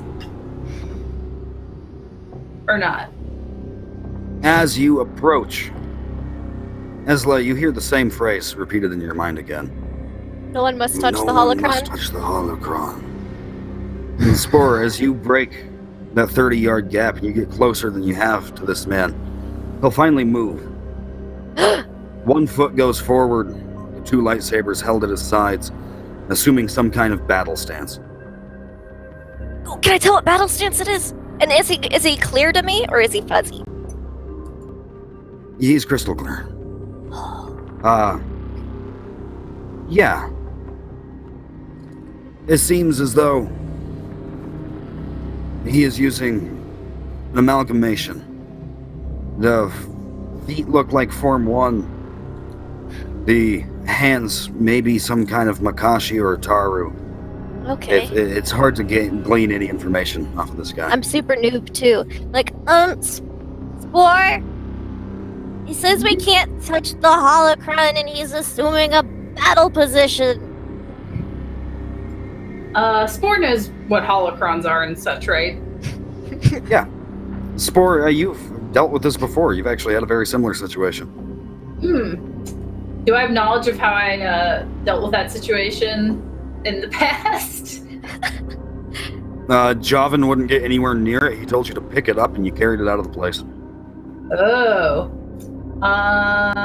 But there was nothing guarding that one. No one guarding that one. No. Do I still really want to touch it? And I look at Ezla and I'm like, are you sure this guy is not a hologram? Are you sure he's real? I can't see holograms. I don't know. I didn't know if you could use your senses to tell me if he's real or not, because He's crystal clear. mm, God, I'm really blind. He's crystal clear. He's right there. Holograms are always they're super blurry and I can't really see anything. I pull out my blaster pistol. Don't And shoot him. But why not? Spore, you can roll me a ranged attack check. I had nothing to do Yeah. with this. Oh wait, I'll just use my 20 I'll plus 1. just. You use a crit. It lands directly in the center of this man's face. Flies through. And Oh, you can't see it actually making contact with the far side of the room because of the darkness. But it flies another 20 yards and then stops. see, he's not real. So I walk up and I'm like, let's go look at this. Shenanigans! Of course he's real. He's I not can real. see him. I I can't just see shot at things him. that aren't real. You can't see anything. So I walk up and I'm No. like, I've taken the Ezra, are holocron you- before. It's fine. Are you still going to be hanging on to Spore? Or is Spore walking I'm- forward alone? I'm going piggyback, yeah. I mean, Hmm. I still really want to touch the holocron, right? So I'm not gonna be like, oh no! No, We're you can't walking touch it. towards it. You can't touch Tell it. I me can your touch it. defenses, please. Oh, My defense this is bad. is 14. Same! Oh no. There's like an animal backed into a corner, there's a quick flick of the red lightsaber. Spore, you look down, and there's a chasm carved in your chest. Ezla, Oh. enough so that the right side of your robes are singed.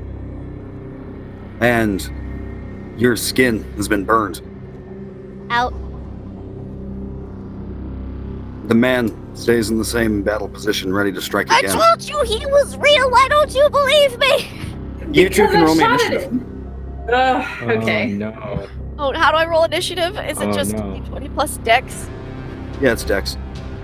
Okay, so a d20. 10. Why is it not letting me do this? There we go.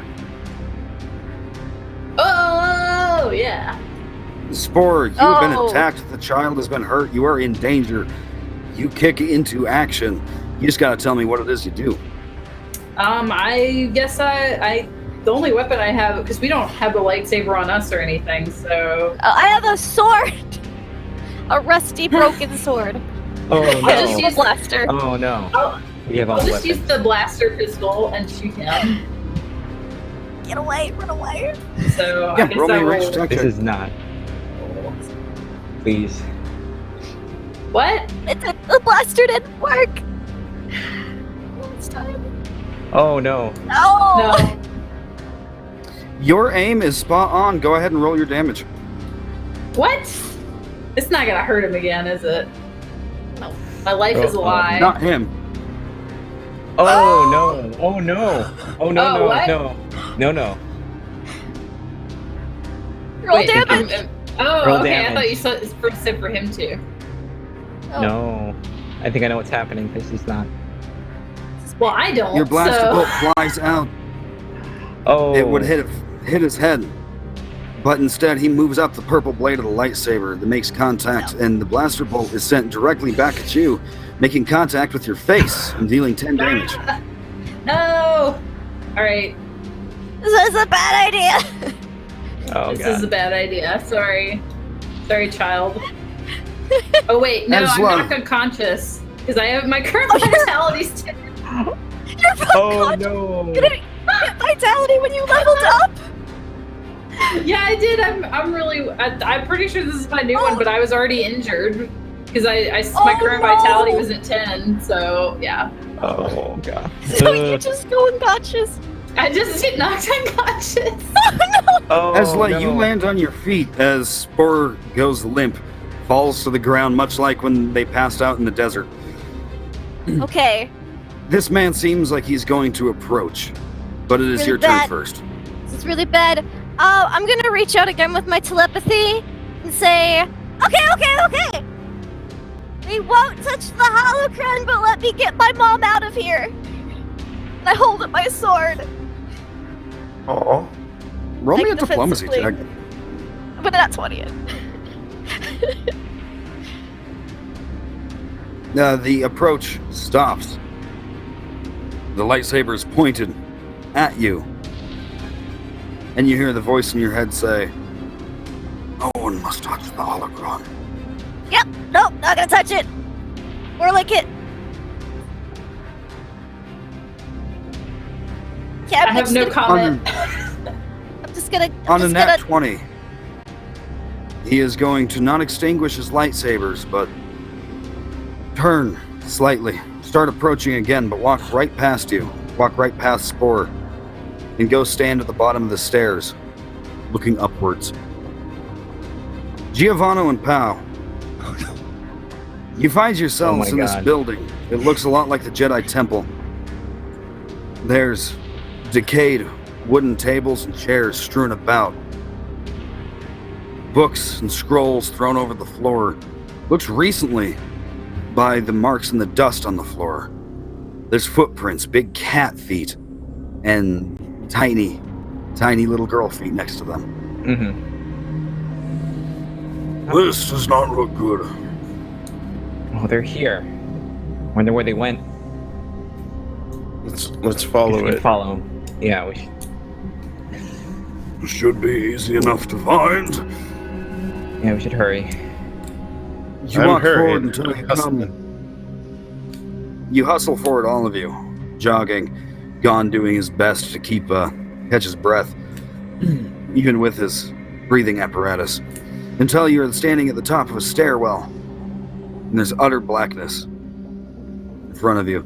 The same blackness I described earlier. If you stuck your hands forward, despite the glow of the lightsaber, you can't see anything.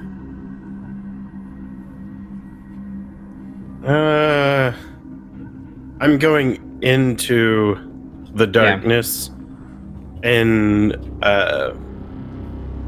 in doing so, I'm going to try to clear my mind. And I've snuck around the dark most of my life. This is second nature to me. I may be going in blind, but I've hung out with Ezla enough that maybe I'll relate to her a little more by the end of this. So yes, I'm going in. I'll just go in. I'll just walk in. You two be extremely, extremely careful. Yeah, that's And our brand. with a little hesitation, Gon decides to walk in too. You can notice something different. You can't see yourselves. You can't see your hands directly below you. You can't even see the glow of your lightsaber. You can't see Pow. You can't see Giovanni. But you can see Gon. He's a little blurry, like your eyes are still trying to focus on him. But his blue lightsaber is ignited. He's holding it up pretty close to his face. And he's walking down the middle of the staircase. As you descend, there's two more colors glowing at the bottom of the staircase. The floor is non-existent, but the air itself is illuminated with the colors purple and red.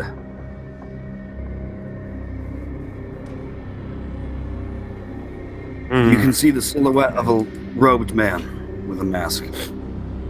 All right. Do we see? We don't see Spore. We just see the mount of lightsabers, right? Yep. I'm gonna call out in a loud voice. Hey, you with the mask. You see a blind girl and a droid around here? Why not? Ezla, you can hear that. I can hear that. I'm probably just going over Spore, I'm there's no tears because I don't have tear ducts. I'm just Spore, I don't know how to fix robots. That's Geo, and I can heal people. I know how to put on a band-aid, but I don't think it's gonna work because you're all machinery parts and metal. And Geo, are you here? I'm here, run Ezla. towards the sound? Do I hear What's what that? direction the sound is coming from? I'm just gonna run toward whatever direction the sound is coming from. Okay. Yep. You have to run past this man in order to do so. Do you still do it? Oh.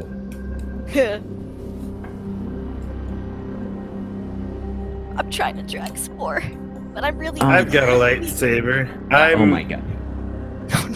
So I see the man? Yeah. You know, I'll walk past him. I don't. I told you. F it. Yeah, F it. You can see the wavy figure of Gon stick his left hand out at this creature. It wavers in your vision, turning blurry like him just for a second, and then turns crystal clear again. A frown appears on Gon's face. As you walk by Pow, the man doesn't turn to watch you. His mask, at least, would lead you to believe he is staring directly at Gon. You can walk right past and go towards where you hear the whimpering Ezla. Ezla, roll me a will save. Oh no! You sneaky. I'm a nat 20 this one. My passion for Robot Mom is stronger than my desire to touch this holocron. Oh. It's Yes. your voice in your head again this time. You know this is all your fault. I mean, if you weren't so selfish, if you just acted like a real person, if you would have let Spore take you out of here, they're just trying to protect you. I mean, if you weren't here, Spore would have been fine. It's so true. You have absolutely no want to go touch that holocron anymore. I'm so sorry, Spore. I'll listen better next time. Pow, you can hear this until eventually in front of you, Ezla's probably only a few feet away, and you step on something. There's a metal grinding noise on the floor when you do. Can I look at? I'm gonna kind of like bend down and look at it. You don't see anything. It's just utter blackness in here. Ezla, are you here? I can't see. How is that you? Yes. What happened? I went to lick the holocron, and then Spore tried to carry me out, and it's all my fault. Then she walked back, and then she shot at the guy with the lightsabers, and he said, "No one can touch the holocron." And then the blaster bolt got reflected right back into his face. Now he's dead, and I don't know how to fix droids. You got. And it's all my fault. Come to my voice. We're gonna. I won't leave him here. You can't make me. I'll just. Can I try and like reach out toward where she's like screaming from? Yeah, it's easy enough to find her. Like, we have to go. Is this? I can't. This is hard. We'll drag her back. We have to. Yeah, we gotta get him back. Mom's gonna be okay, right? Theo can fix him. You have to stay calm and come with me. Okay. And I'll kind of one hand like on her just to like so I know where she is and just kind of try and drag Spore back to where I came from. But I'm gonna help try to drag Spore back, but I'm really weak. Giovanna, you hear the grinding of Not metal. athletically inclined. Little whimpers of Ezla's voice. Gon standing next to you. You are, Jovin's student after all, correct? Yeah, and I light one of my delicious Ryloth cigarettes and light it up here. Big masked man making a little blind girl cry and picking on a single mother like that. Giovanna. Yes. Roll me a will save. All right. I'm gonna net 20 that. So that's a 20. You're a little frustrated with this guy, to say the least, making a little blind girl cry, and from the sounds of the weeping, killing Spore. Well, yeah, he But totally you're killed my mom. a Probably little for the second frustrated. time. And you hear a whisper in your head. No one may touch the holocron. Could you repeat that, please? It sounded like the Trueborn can touch the holocron. That's me, right? You know how to use those things? I kind of point my saber at his two fancy ones.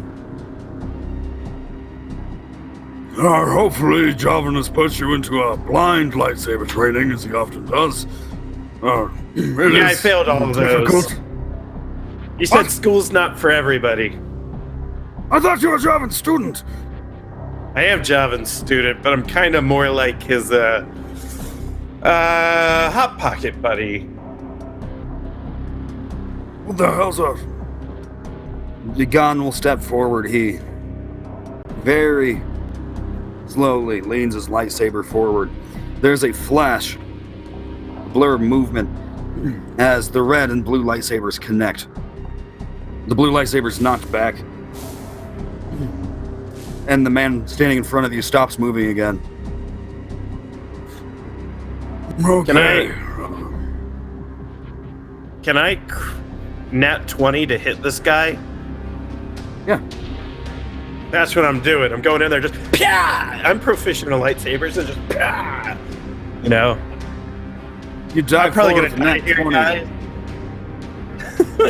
Using this as an opportunity, you see an open spot, you leap forward.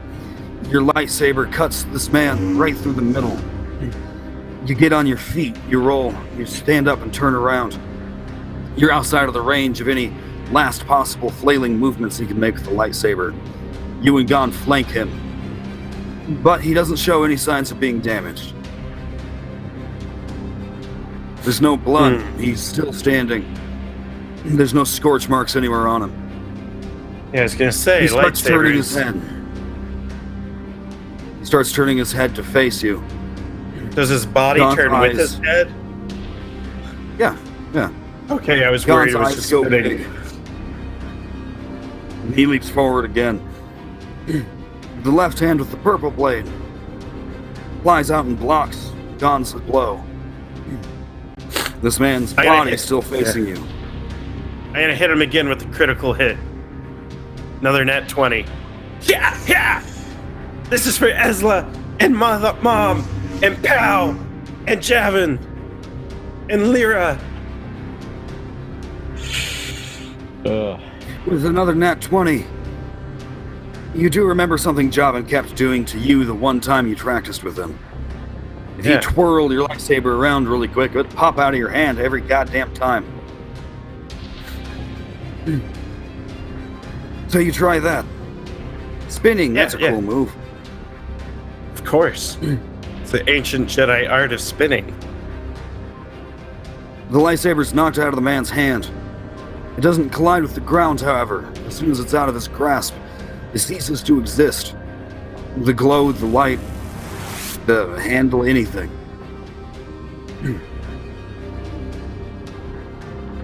Gon takes this moment, steps back. Okay, time to show you children why I'm the #1 tactician in the galaxy. He closes his eyes, and the darkness envelops him. His lightsaber's still floating there. And it aggressively launches into attacks towards this man. There's a flurry of flashes. Light, Pow, and Ezla, you get Spore back to where you think the staircase is. You see Gon disappear directly in front of you. The only thing you can see is this man, his red lightsaber, and the blue one flying around him at extreme speeds. As the man's right hand moves up, there's suddenly forming out of the darkness a coagulation of pitch black that forms itself into a lightsaber handle, and again he is fighting with two as the second blade ignites once again. Pow and Ezla, do you guys do anything? We gotta get Robot Mom out of here.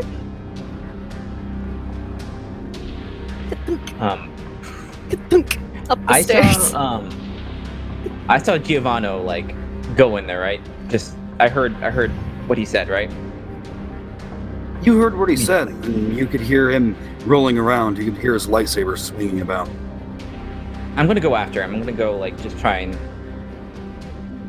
have him just like keep him out of the fight. I'm gonna try and just like maybe if I can find him, tackle him and like make him shut off that lightsaber. Roll me some and, kind of like, attack for meanwhile, that. I'm like tearing off my shirt, and under my shirt my it God. says SP0-R3, and I got this wicked picture of Spore's face tattooed above my heart, and it says "Droid Mom" like circular on my abdomen, and I'm just like, all right, here it comes, and then I'm going in with another nat 20 to hit this guy. Even if I throw these nat 20s away, it makes for a cool fight. The blue lightsaber seems to be keeping his attention entirely. You do the same thing. You're able to knock both lightsabers out of this guy's hands. They just fade away to nothingness. Now the blue lightsaber, having no resistance whatsoever, spins around him, swings back and forth, cutting through his hands, his face, his torso. He seems to be ignoring all of it. The body turns to He's a face force you. projection. You have correctly identified what this is.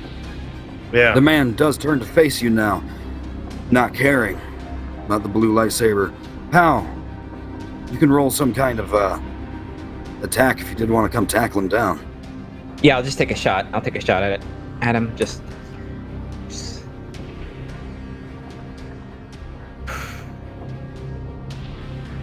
20. Giovanni, red and purple light coalescing right in front of your face. Until something slams against your side and you go plummeting to the ground below. What? Traitor! The blue lightsaber floats in mid-air in front of this man. He walks through it as the two other lightsabers coalesce. The light of the see what knocked me holocron to the ground? You can feel the horned head of Pow. The I Zabrak. cry openly again. Are you mad? Stay out of that. Ezla, looking up. I'm dragging him up the stairs as fast as I can. Spore, roll me a Constitution throw or a Fortitude save, since I know those are your favorite. You've got 20s. Oh yeah, I'm gonna use a 20. You know me.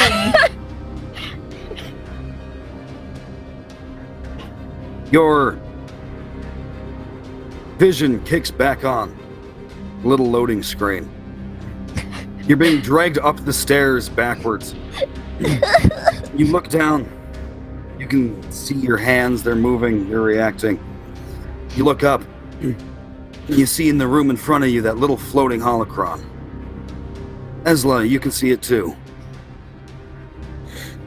It is quickly knocked out of sight.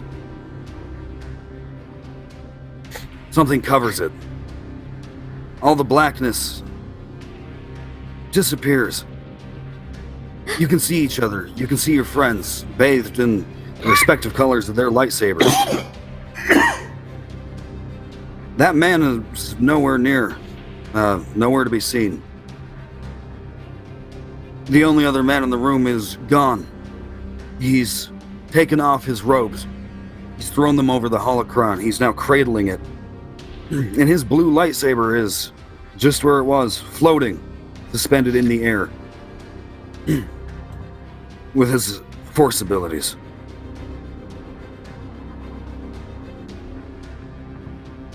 We need to leave this place. I'm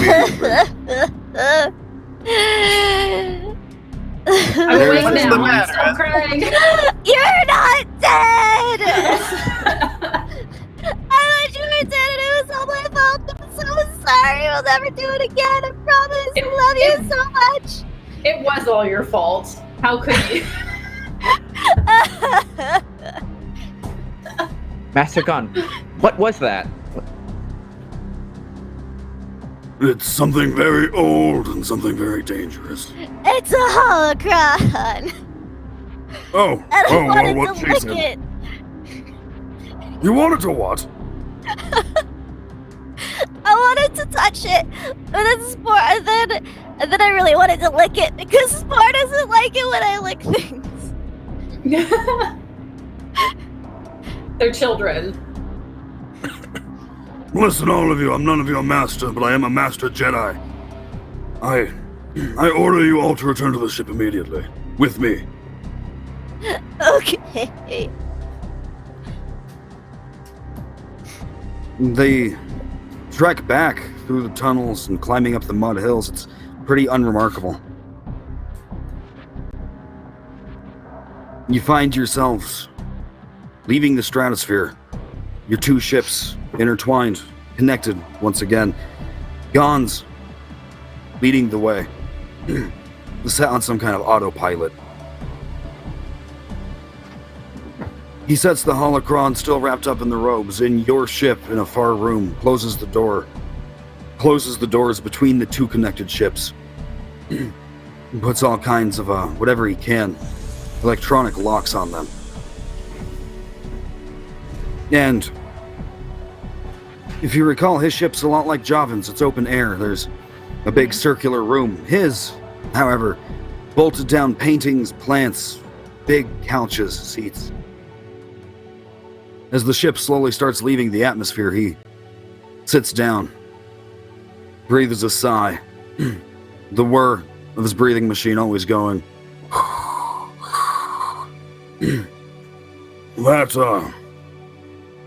Well, this afternoon was completely unexpected. Yeah, I'm pulling out another cigarette and asking anyone if they want to split it with me. I will. I've No, done you drugs will Okay. not. No. Only Spore once. smacks it. Spore smacks it out of his hand. Stop it. Don't. Hey, Mm-mm. I'm down to 2 packs a day. It's all I got. Oh my. How will just take one? I know. Yeah, I give it to Pal. Light it for her. Nod. Smoking's not good for your lungs, you know. Yeah, neither is an eternal cycle of poo gas, but to each our own. Well, neither of what happened down there. What was that? Was that what you were looking for? No, not at all. That was a complete surprise. I think that was a relic of a gone-by era. There do exist such things out there in the galaxy still. Most of them are housed safely in the Jedi Temple, as this one soon will be too. Did you see what kind of ship that was? We were attacked by a ship. A cloaked ship. I didn't see it. I didn't see a ship. I turned around when the communications died. Then that was you then, that it left soon after it sent pro droids and mouse droids after us. We were almost killed down there. Believe me when I say that was supposed to just be a quick survey of a field. I don't believe you. It was a nice field. I found a sword there. It's mine now. And I have like the sword in one hand and I'm clinging to Spore with the other. Just like, A sword, let me see that. you can borrow it. Thank you. I show him my Veruca. sword. This thing looks ancient. And he says, Mirror Luke, I like kind of pause for a second. See if it registers on anybody's face. I assume Spore would know, but I don't think he would give it away. I guess, maybe. How might know? That holocron business, pal. That shouldn't have happened, and that's not the normal kind of thing you're going to bump into as a Jedi. Really? I already bumped into one before this one. So, I heard, actually. Oh. My master's a Jedi. Force willing, you're never going to have to see one again. I don't want to spend too much time dwelling on it. You're lucky you're all alive. But I will thank you for the help in recovering it. As for what you were supposed to be doing down there, I will tell you. It's my job. You see, we're looking after Outer Rim planets. I was tasked with 8. I believe you helped Javan with 1. I've been noticing a strange pattern. Anytime conflict rises, anytime there's bloodshed, I've made some disturbing observations, to say the least. This asteroid belt, it didn't used to be here. Celestial bodies can move around, I suppose, but what's stranger is you were standing on the field of a battle. No more than 24 Coruscant hours ago. But if my theory was correct, there should have been no battlements, no bodies. Nothing. Before the field blew up, what all did you find? Found this rusted blaster and this sword, and Geo found a lightsaber. Yeah, I found a laser sword. My sword's cooler. Mine's greener. give you tetanus. Mine tastes like something sweet and As soon as hair. Ezra starts talking about how it tastes, Spore, your stomach kills you, and you don't even have one. I'm still I hurting lick for the end of my earlier. It's lightsaber and say, Oh. "Oh, it's like old pennies." like- I'd shake my head. Those three weapons are from different parts of the galaxy and from different times. Where's my sword? Yes. I'm not sure what they're doing there after a modern day battle, but that's not the first thing concerning me. Any conflicts happening outside of the asteroid belt in the outer rim, it's a mess. There's corpses, there's fire, it's a terrible scene. Reminds me of things I'd rather not think about, but the dead on any planets this side of the asteroid belt are completely unaccounted for.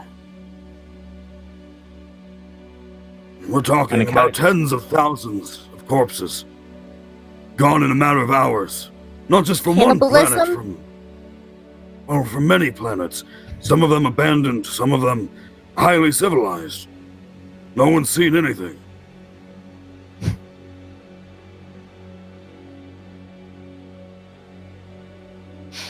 I for once am completely stumped, you see.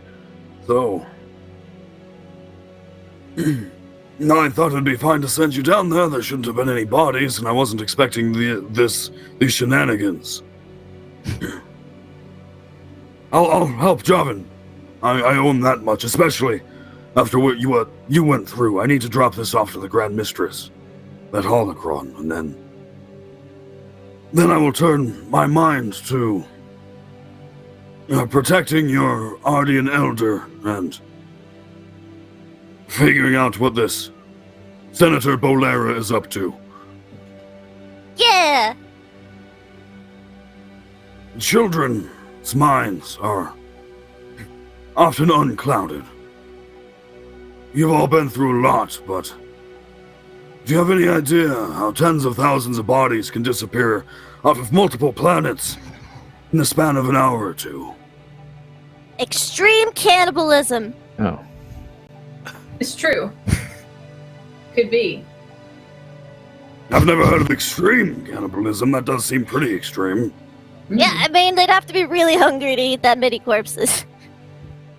I have this theory about these Infinity Stones, since our license is held by the same studio. Giovanni, I don't feel so good. Our ship now. What if they're just Disintegration? dissolving into the Force? Or disintegration? Like Force If it was disintegration. disintegration, it would have to be complete. It would have to be ultimate. There's no signs of dead around. But, I suppose anything's possible. I don't mean to burden any of your minds with the problems of an old man. Just, thought I'd late. prick your brain, as it were. I'm gonna sit down. I'm gonna sit on Spore's lap, and I'm gonna open my third eye, and I'm gonna try to see. I want to see these like a fresh battlefield full of corpses and what happens to them. 'Cause we're still on this roll me side a of the forcing asteroid check. ring. Okay, kind of tempted to crit it. Yeah, let's crit it. Let's crit it. Why not? Yeah. Sounds like fun. Knowledge. It's knowledge. You were taken back to the same field you were standing in just an hour ago. Before the collapse, before the holocrons. The battle's over.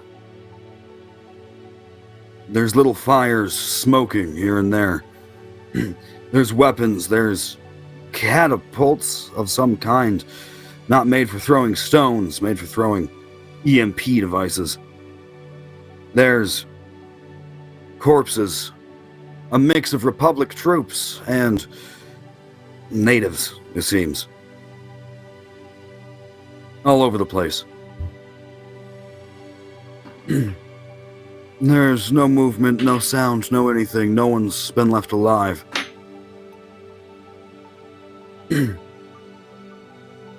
As you look around the battlefield, there's one person standing next to you. He's taller than you. You can't make out too much about him. He's wearing pitch black robes. He has a custom helmet on. It doesn't whir as loudly as Gon's. It's a quiet breathing apparatus. Just the quiet hiss of oxygen always pouring into the mask. The helmet itself, 2 huge circular black visors, giving him the appearance of a skull for a head. His hands, his wrists, his whole body actually extremely emaciated. Then the bodies are gone. They don't fade from existence, nothing. They're just not there anymore. This skeletal man standing next to you turns his head till he's looking at you. Who are you? Who are And you? snap back. You snap back to the spaceship on Spore's lap. Ah! Yeah. I assume you said that out loud, so I'm gonna be like, I'm Spore, medical research droid. You've known me for quite a while now. Why are you asking? And I just gasped, but I'm like, I don't know which notebook my notes from my session 0 were, but I think it was the Skeleton Man? Was that it, Strider? Skeleton Man? You don't know. Oh, no, You don't no. know. Who Kier? No, I want the name, because that's who she would say it is. Was it Skeleton Man that Kier said he worked for? You mentioned a Mentioned- skeletal man one time. Okay, Skeleton Man. Like, it's the Skeleton Man! Skeleton Did you Man. have a nightmare? Were you asleep No. just now? No, I decided to look and see where the bodies were going and if it was extreme cannibalism because I wanted to be right. But there's this guy and he's a skeleton man. He's real thin. He's got a bed. I describe everything. And then poof, they're just gone.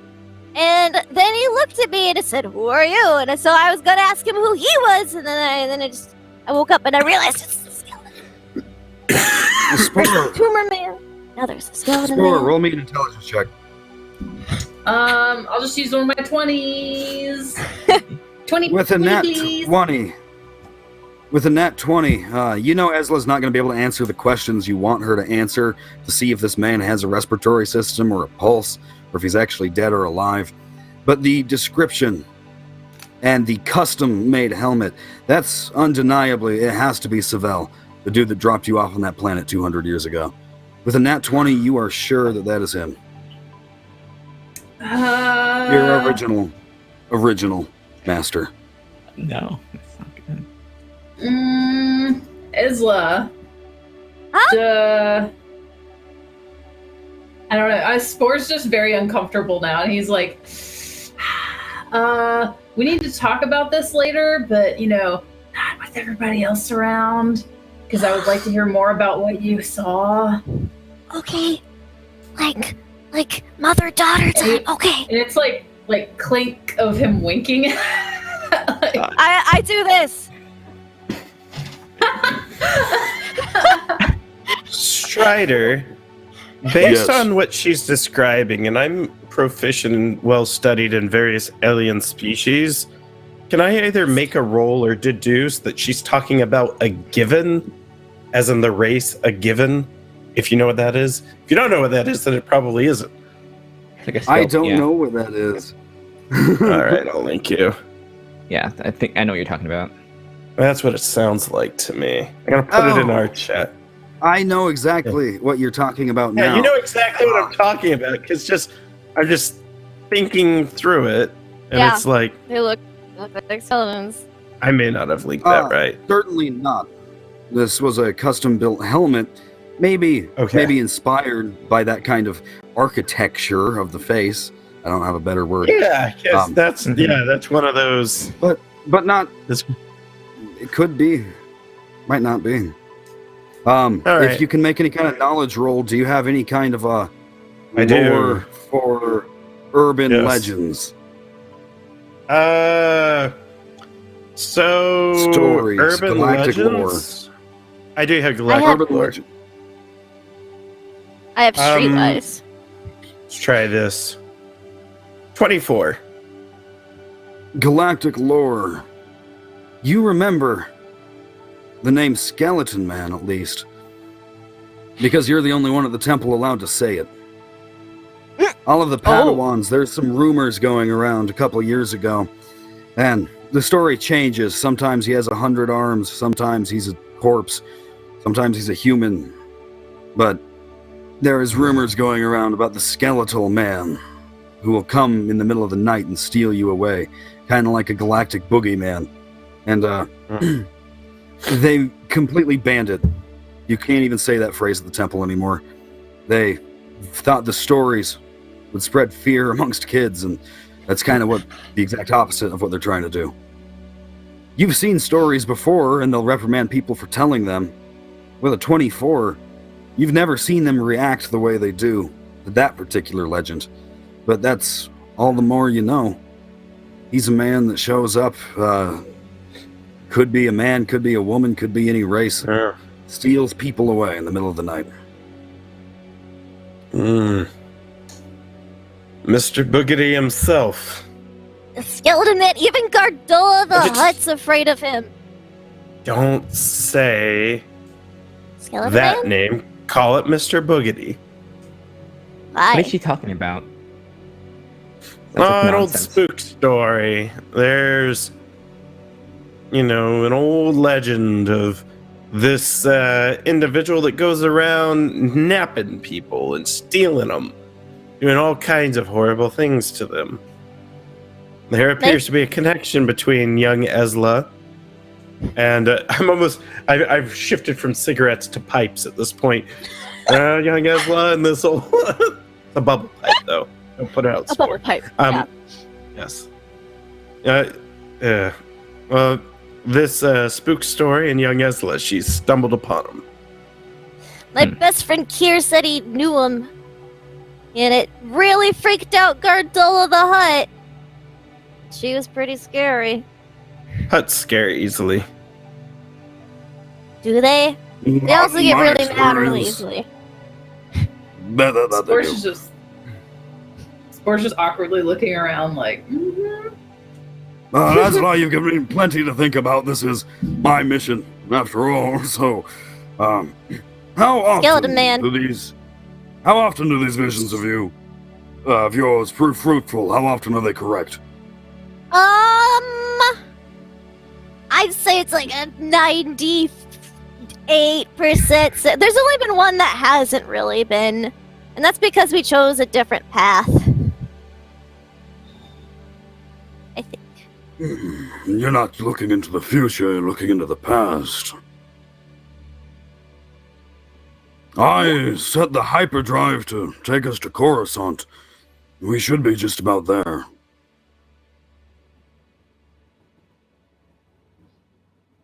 Once you guys Already? are within the actual...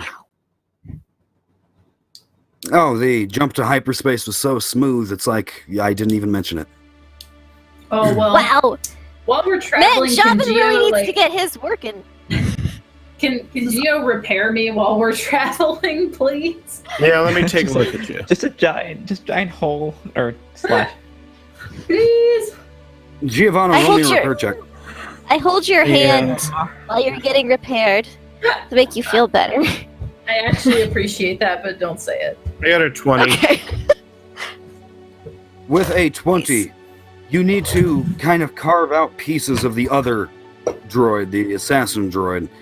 Yeah. At least a little chunk of metal out of the chest, a little bit in the forehead. They're perfect replacement parts. They're the exact same. Perfect. Perfect. None of your parts from any other droids would really work, though. That being said, all of you can be back at full health after that adventure. Yay! So I can only get so hurt in certain areas, and then we're screwed. Oh no. Yay. I'm sorry, Robot Mom. I said I was going to protect you, but I didn't jump in front of the blaster bolt in time. That's true, you didn't. I'm sorry. Thank you for apologizing. I'll try to do better next time. I'll keep that in mind moving forward. Okay. Gon's voice can be. Oh, sorry. Go ahead, pal. No. Saying maybe the favorite still. Yeah, she's his favorite, but he's just kind of the worst. So he's, you know. Gon's voice can be heard from the cockpit. Javin, I had a little bit of a snag getting here. Oh, well, good to hear. Yeah. What about the old man? Is he still alive? Really? Well, that means more work for me, damn it. Oh, well. We encountered something. I need to go talk to the headmistress right away. Well, I'm trying to be cryptic. Do you want me to drop the kids off or not? Okay. It's like old married Okay. couple. Okay, I love you too. They probably are. Could be.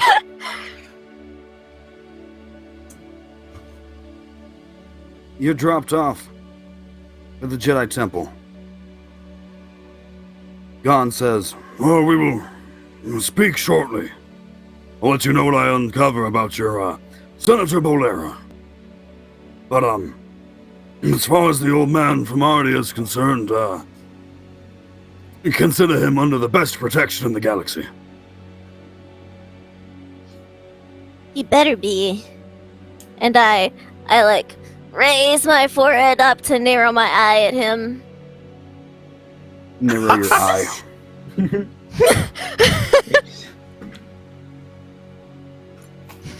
He turns around, he leaves with his little bundle cradled in his arms. Javin doesn't leave his ship. You actually need to walk around to the other landing area, crawl up inside it. I have my sword still. It's broken and rusty. Yeah. Old man Gon's huge pain in the ass, right? It's alright. It's pretty He's cool. a pretty good fighter, Mr. Javin, Master Javin. What? I'm saying he knows his way around the saber. Oh, well, if you think he knows his way around the saber, just wait until we get to some of your lessons. That He's been goes like a without Rita. saying. Speaking of which, that's what I wanted to talk to you all about. Tielda seems safe at the moment. And I did a little digging. He's being kept at a very, very fancy, lofty hotel. For diplomats and rich folk and all the like. They say best security on Coruscant. That's what Plus, they with Gon looking say. after him. With Gon looking after him, I think it's kind of out of my hands at this point. I trust the man. Gon didn't tell me what happened. He just said some Well- cryptic bullshit. We found a holocron, and Spore almost died, and it was all my fault. How just winces. Just. And I have a sword, and Gio has a lightsaber, and Hold there's it a up. battlefield, and the skeleton man is taking all of the bodies. I don't know what All any of of that them. means. Esla, you have a sword? Yeah, it tastes sweet and like burnt hair. It looks like a piece of trash. My sword. Gio, It's you got a special. lightsaber? Yeah, you better believe it. Check it out. They held it up to him with pride. hand it off to him. He takes it and examines it for a minute and pulls a Luke Skywalker, throws it over his shoulder, and it clatters to the floor. Oh, That looks like a piece of shit, too. You know I what? smile. I chase after it, and I'm like, this is the most disrespectful, rudest thing anyone's ever done. And I miss you doing that stuff, you old man. I punch him in the shoulder, one of those like soft jabs. And then I go pick it up. He doesn't have his lightsaber equipped, but his hands go up as if to block himself, like with a lightsaber blade. You make contact with his arm, and he gets big eyes for a second. Anyway. Certainly can't be, no Jedi representing the Jedi Order by any means, with broken swords and with nasty old pieces of trash like that. This sword is special. I tasted it. I like it again. Stop that. Spore. Ugh. You're getting cramps. Mm. Do I Stop do I it. taste anything new or different? I got a special taste from it. No. It's the same special taste, but... Ugh. I'm gonna have to lick it clean, I guess. Till I figure out what Same it great is. taste. Half the calories. This is gross. Well, let's stop beating around the bush. I'm sure you're tired. You can rest underway. I want to take a small field trip. Whoa. Museum How trip? long of a field trip? You have to make sure Grandpa's okay. Fine. We won't take my ship. Okay. We'll be back before sunup. On the third day, Ezla. Okay. We need to get you kids lightsabers. I don't know how to use a lightsaber. I like my sword. It's pretty Yeah, easy, no. though. I'm only It is proficient in not primitive easy, it is- weapons. Ezla, you actually know Form 1 by training with Jabba's training programs. Yeah, I'm not proficient. I just use my sword in a lightsaber. I've seen you all get to at least a Padawan skill levels into training rooms. Surprisingly, even you, Spore. Are you sure your parents weren't assassin droids or something? So he's very offended by you saying surprisingly. He's like, what? Didn't know you were a combat model. I'm a fast learner. I'm a quick learner. She almost shot that guy in the face who was saying, "Don't touch the holocron." I did shoot him in the face. It just went through Wait. him. Then the second time he blocked it right back into your face. Again, I have absolutely no idea what you're talking about. Tell him all about it. I can't just give you a lightsaber, you know. You gotta make your own. There's this planet nearby. We'll hop over there for the evening. It's fun. You gotta pick out a crystal, you gotta design the handle. It'll be great. Family bonding time. Okay. If you guys have no objections, you guys can go acquisition a much better starship, and Javan will type in coordinates. All right, I'm gonna do the talking, and I'm gonna use my illicit bartering on the black market. I'm gonna get us one with flame decals on the side, solid gold fenders, and hydraulics, so we can go up and down. And with a big old system in the back that goes boom, boom, boom. Yeah. Sorry, guys. I went there. Roll yourself your illicit trade check. Oh. All right, so it's going to be the usual one plus 5. So my usual one.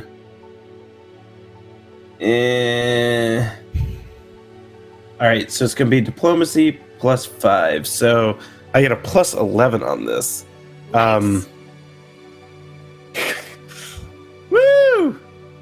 17. I should have nat 20'd. You are able to find some aftermarket stickers you can put onto like one of the Aftermarket stickers, they're not even decal. I'm doing it though. I was Put them on the Care Jedi ship. Bear and I am. Flames. We want with a skull. And I want a license plate like in the movie Spaceballs. What should it say? That's a good question. Danger this end. Danger Yes. this.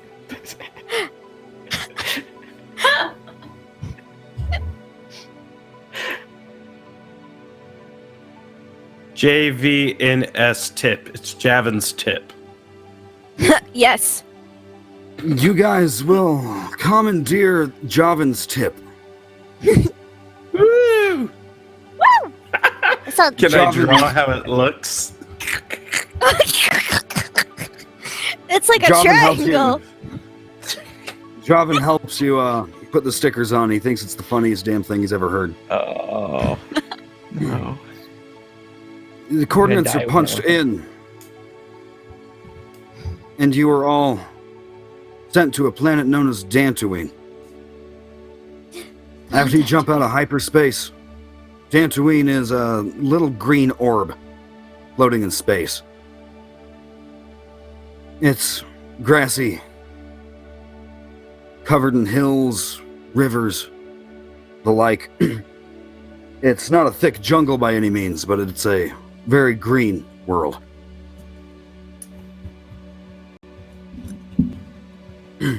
You're landed and what you can gather is sent to a Jedi-only place. Javin's name alone grants him permission and access to come here. There are other ships about. Presumably there's some kind of police force or guards. To crystals that we use to focus the lightsaber. Now that's the important part. You see, the technology exists. We can put together whatever else we need to build a lightsaber however you want. But the crystal is not so easy to make one. They grow naturally. They're naturally occurring here on the planet. They're gonna focus all the energy into a blade. And you get to pick out your favorite color of crystal. You get to mine your own, so it's special to you. And as long as you promise not to tell the Grand Mistress, then you can all have lightsabers of your own make by the end of the day. I like secrets. Sounds fine. I like this Very- about the book. Very quickly, he's gonna go through different colors of lightsabers and their meanings. We'll skip through this a little bit quicker.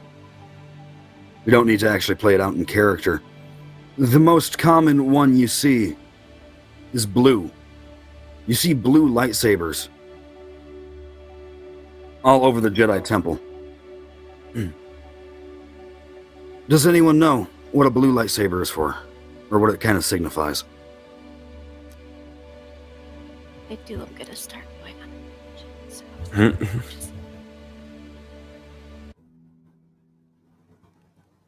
Is the call still on? I heard the music. Yeah, Cut out I really think quick. we're just, Okay. oh, blue lightsabers indicate Jedi Guardian, and it kind of Now you're symbolizes. just reading off of some website. physical. Well, it does. I play Knights of the Old Republic, but I think I think it symbolizes the amount of command they have over their physical self. Blue is not far off. It's mostly wielded by those who are not specialists in any one field. They know a little bit more lightsaber combat heavy normally.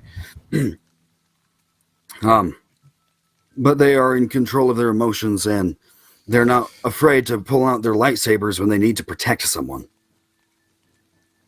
Green, on the other hand, is given to diplomats, people who like to talk their ways out of problems, and traditionally people that actually rely a little less on the physical combat side and are very powerful in the Force. There are yellow crystals here that are allowed to be used.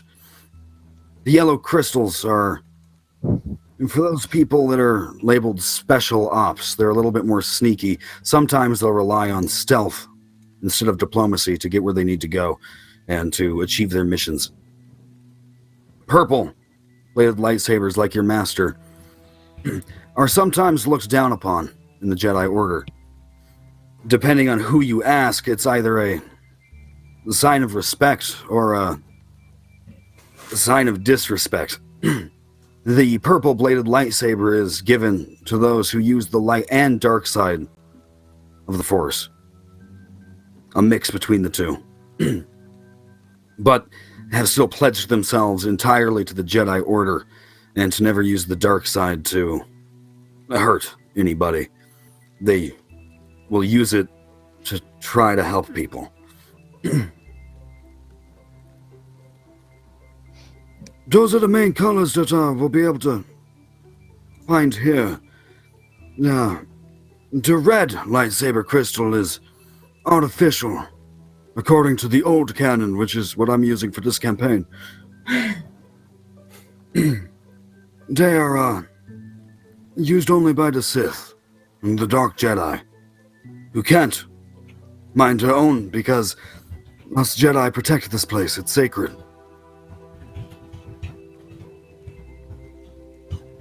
You land. It's a grassy field that quickly turns to an open mouth in a hill. Stalagmites, stalactites, dripping water, and the cave never in any area grows dark. As you first walk in, there's blue, bathing all the cave walls.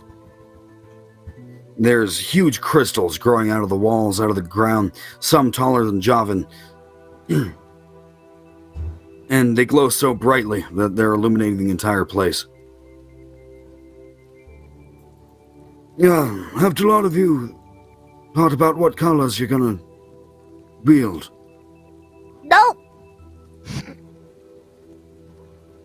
I mean, I suppose it's not too important, but there is a sentimental value.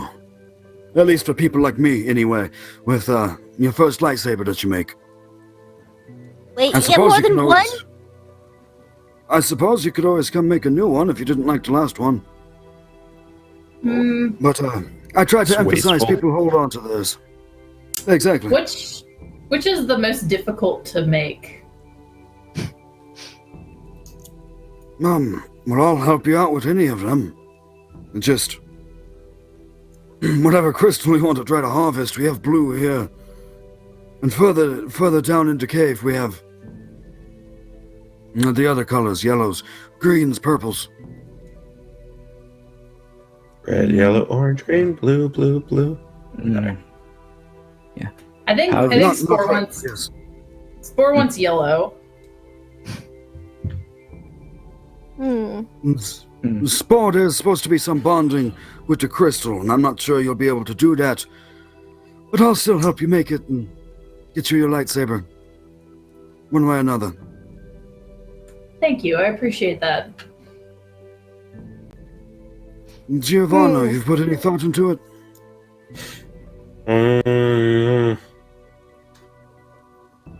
Well, here's the thing. I have, Your Honor. And I really think I'm a red lightsaber kind of guy, because what better way to deceive the enemy than with the color of the enemy? But I know you're not down for that, and we probably don't have a way to synthesize one.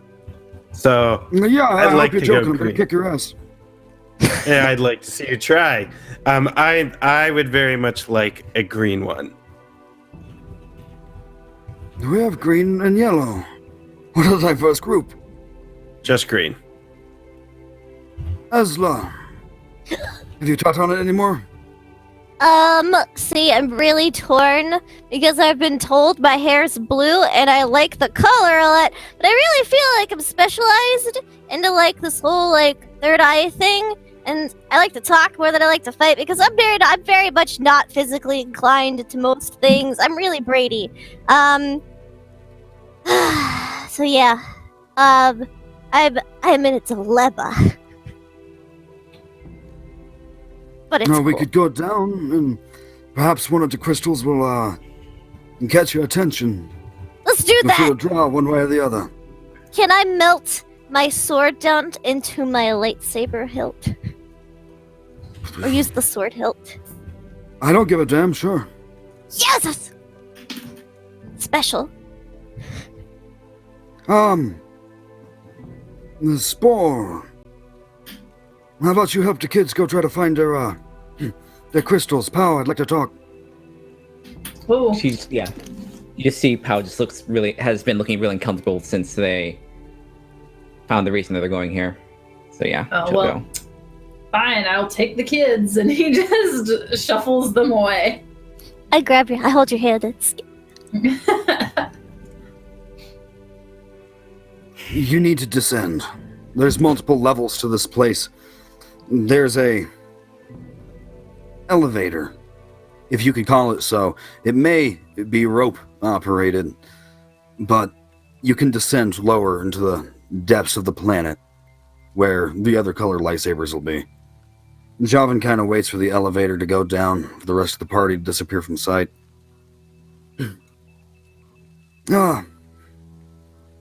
As far as I understand it, the Mandalorians haven't always gotten along with the Jedi. Certainly not. I always thought I'd die to one of these rather than, hold one. It feels wrong to be here. Well, it's not like you're not wanted. That's And you didn't understood. come here on your own volition. I invited you along.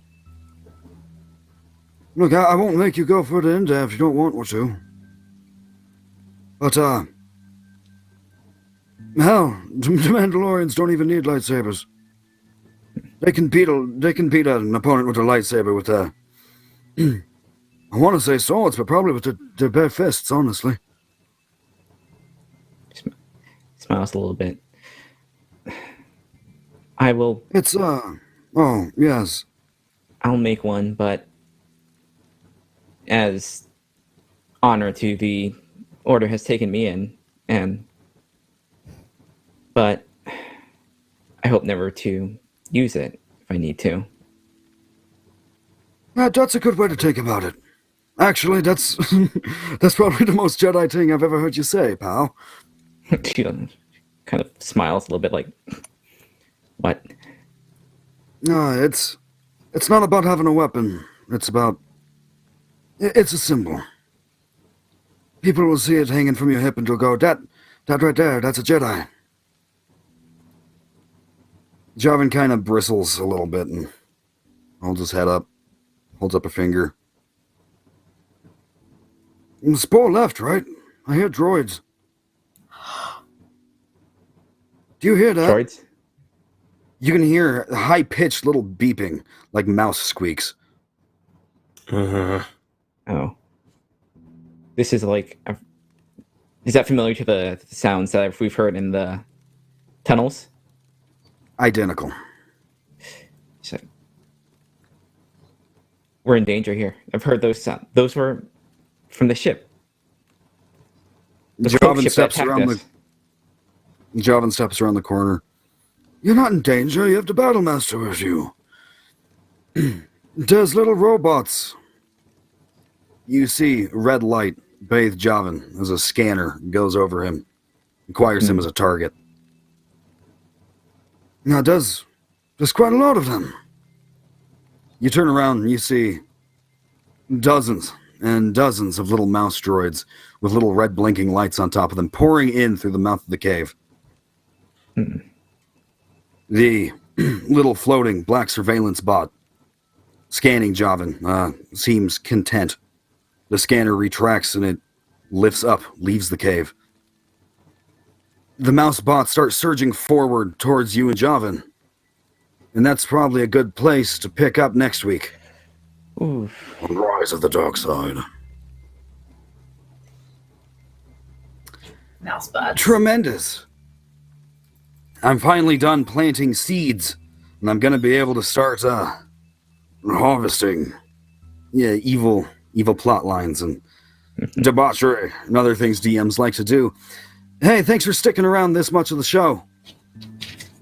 Let's go around the cast and crew one last time. Tell us if you enjoyed yourself, what you liked about tonight's session, and of course, most importantly, where can we find you? Grant, how'd you like tonight's session, man? I really enjoyed it, and apologize if my head turns away from the camera. It's because I have all these monitors, and our good friend Kiana, the moderator in chat, had just sent me a message.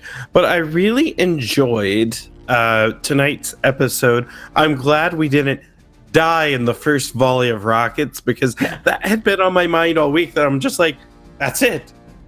Those were the seeds he was planting. We make characters, we bond, we start to come together as a team, then we die together, and then the next hero's coming. But no, it was a really interesting. I like that my character got a bond with Pow a little more this week, and like have more interaction. That's really important to me as a player. And if you want to hit me up online, you can find me at Wise Papa Grant on Twitter, Grant R. Ellis on Twitch. I'm an independent content creator for tabletop role-playing games, primarily 5th edition Dungeons & Dragons and Cypher system. If you're going to Origins Game Fair in a couple weeks, I'll be running lots of D&D there for Kobold Press, who's a sponsor of the show. Absolutely come up and say hi to me. I'll be wearing my glasses, so I'll be easier to recognize.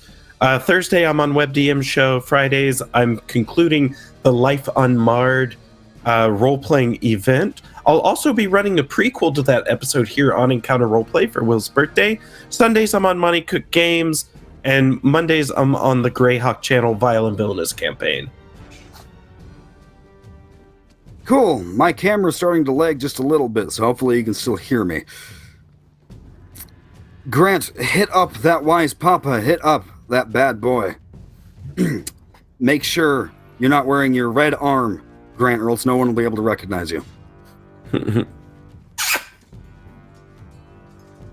Kayla, how is Spore doing after that encounter with a ghost lightsaber?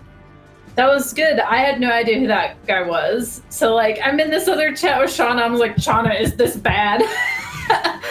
Shauna's like, yes, it's very bad. She was like, red is bad. I was like, purple's good. Purple's Samuel Jackson. I know that. Purple. So, yeah, that was the time. I liked bonding with Ezla. That's Spore's. She's Spore's daughter now. It's just the way it is. But yeah, I had a lot of fun. It was good. But yeah, you can find me online at my name, which is listed there. And I wanted to take a second tonight to also shout out my friend Mazmataz on Twitter. If you go to my Twitter, you can see this awesome doll of my D&D character that they crocheted. If I can get it. But yeah, check out on Twitter. I tweeted it. It's awesome. And that's all I have to say. I'm seeing a lot more activity from like the crochet doll side of the tabletop fandom, and I gotta say, I am so hyped for all of them. Yeah, it's awesome. I can't wrap my head around it.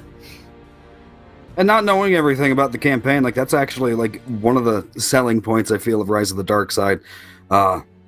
We have Easter eggs here and there for folks that know, lore enough, but also the party themselves don't always know everything about every possible book, and there's too much in the universe of Star Wars, so hopefully the audience can feel a little bit of kinship not knowing what's going on, because the players and the characters themselves, they don't have any idea what's going on.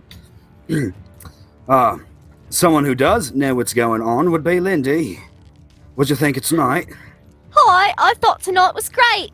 Strider, it was just lovely. Oh, I had a blast. I loved the POW and Geo bonding time, and then the Spore and Ezla bonding time, it was like super intense and fighting and running from danger, and then we go back it's back to me and Spore, and I felt like it was like Calvin and Hobbes, but with a little blind girl and a big droid instead of a little blonde kid and like the tiger just running around in the Sith temple. And then Ezla got in trouble. She's a little curious little thing, and Spore got hurt, and so emotional. It was very difficult, but I loved it. I thought it was great. I can't wait for the next session. Maybe Ezla will start listening to Spore more after almost losing her. We'll see. You can find me online at LaughLoveLindy on Twitch and Twitter, here every Wednesday for awesome shenanigans. Earlier today, I played in Call of Cthulhu, Doors to Darkness. It was awesome, and then 3 hours later, I had this, which was amazing, and I loved it. I can't wait for the next week. Thursday nights on WebDM, I'm with the lovely Grant right over here. I'm doing some Land Between Two Rivers, and then Friday I have on Grimjack2502's channel, there is Firefly RPG, and it's super cool, really heavy story. Every other Saturday there's typically Power Square RPG, and then the other Saturday that's not that Saturday, I'm running a mini series called Pirates of Paradise on Scraticus's channel.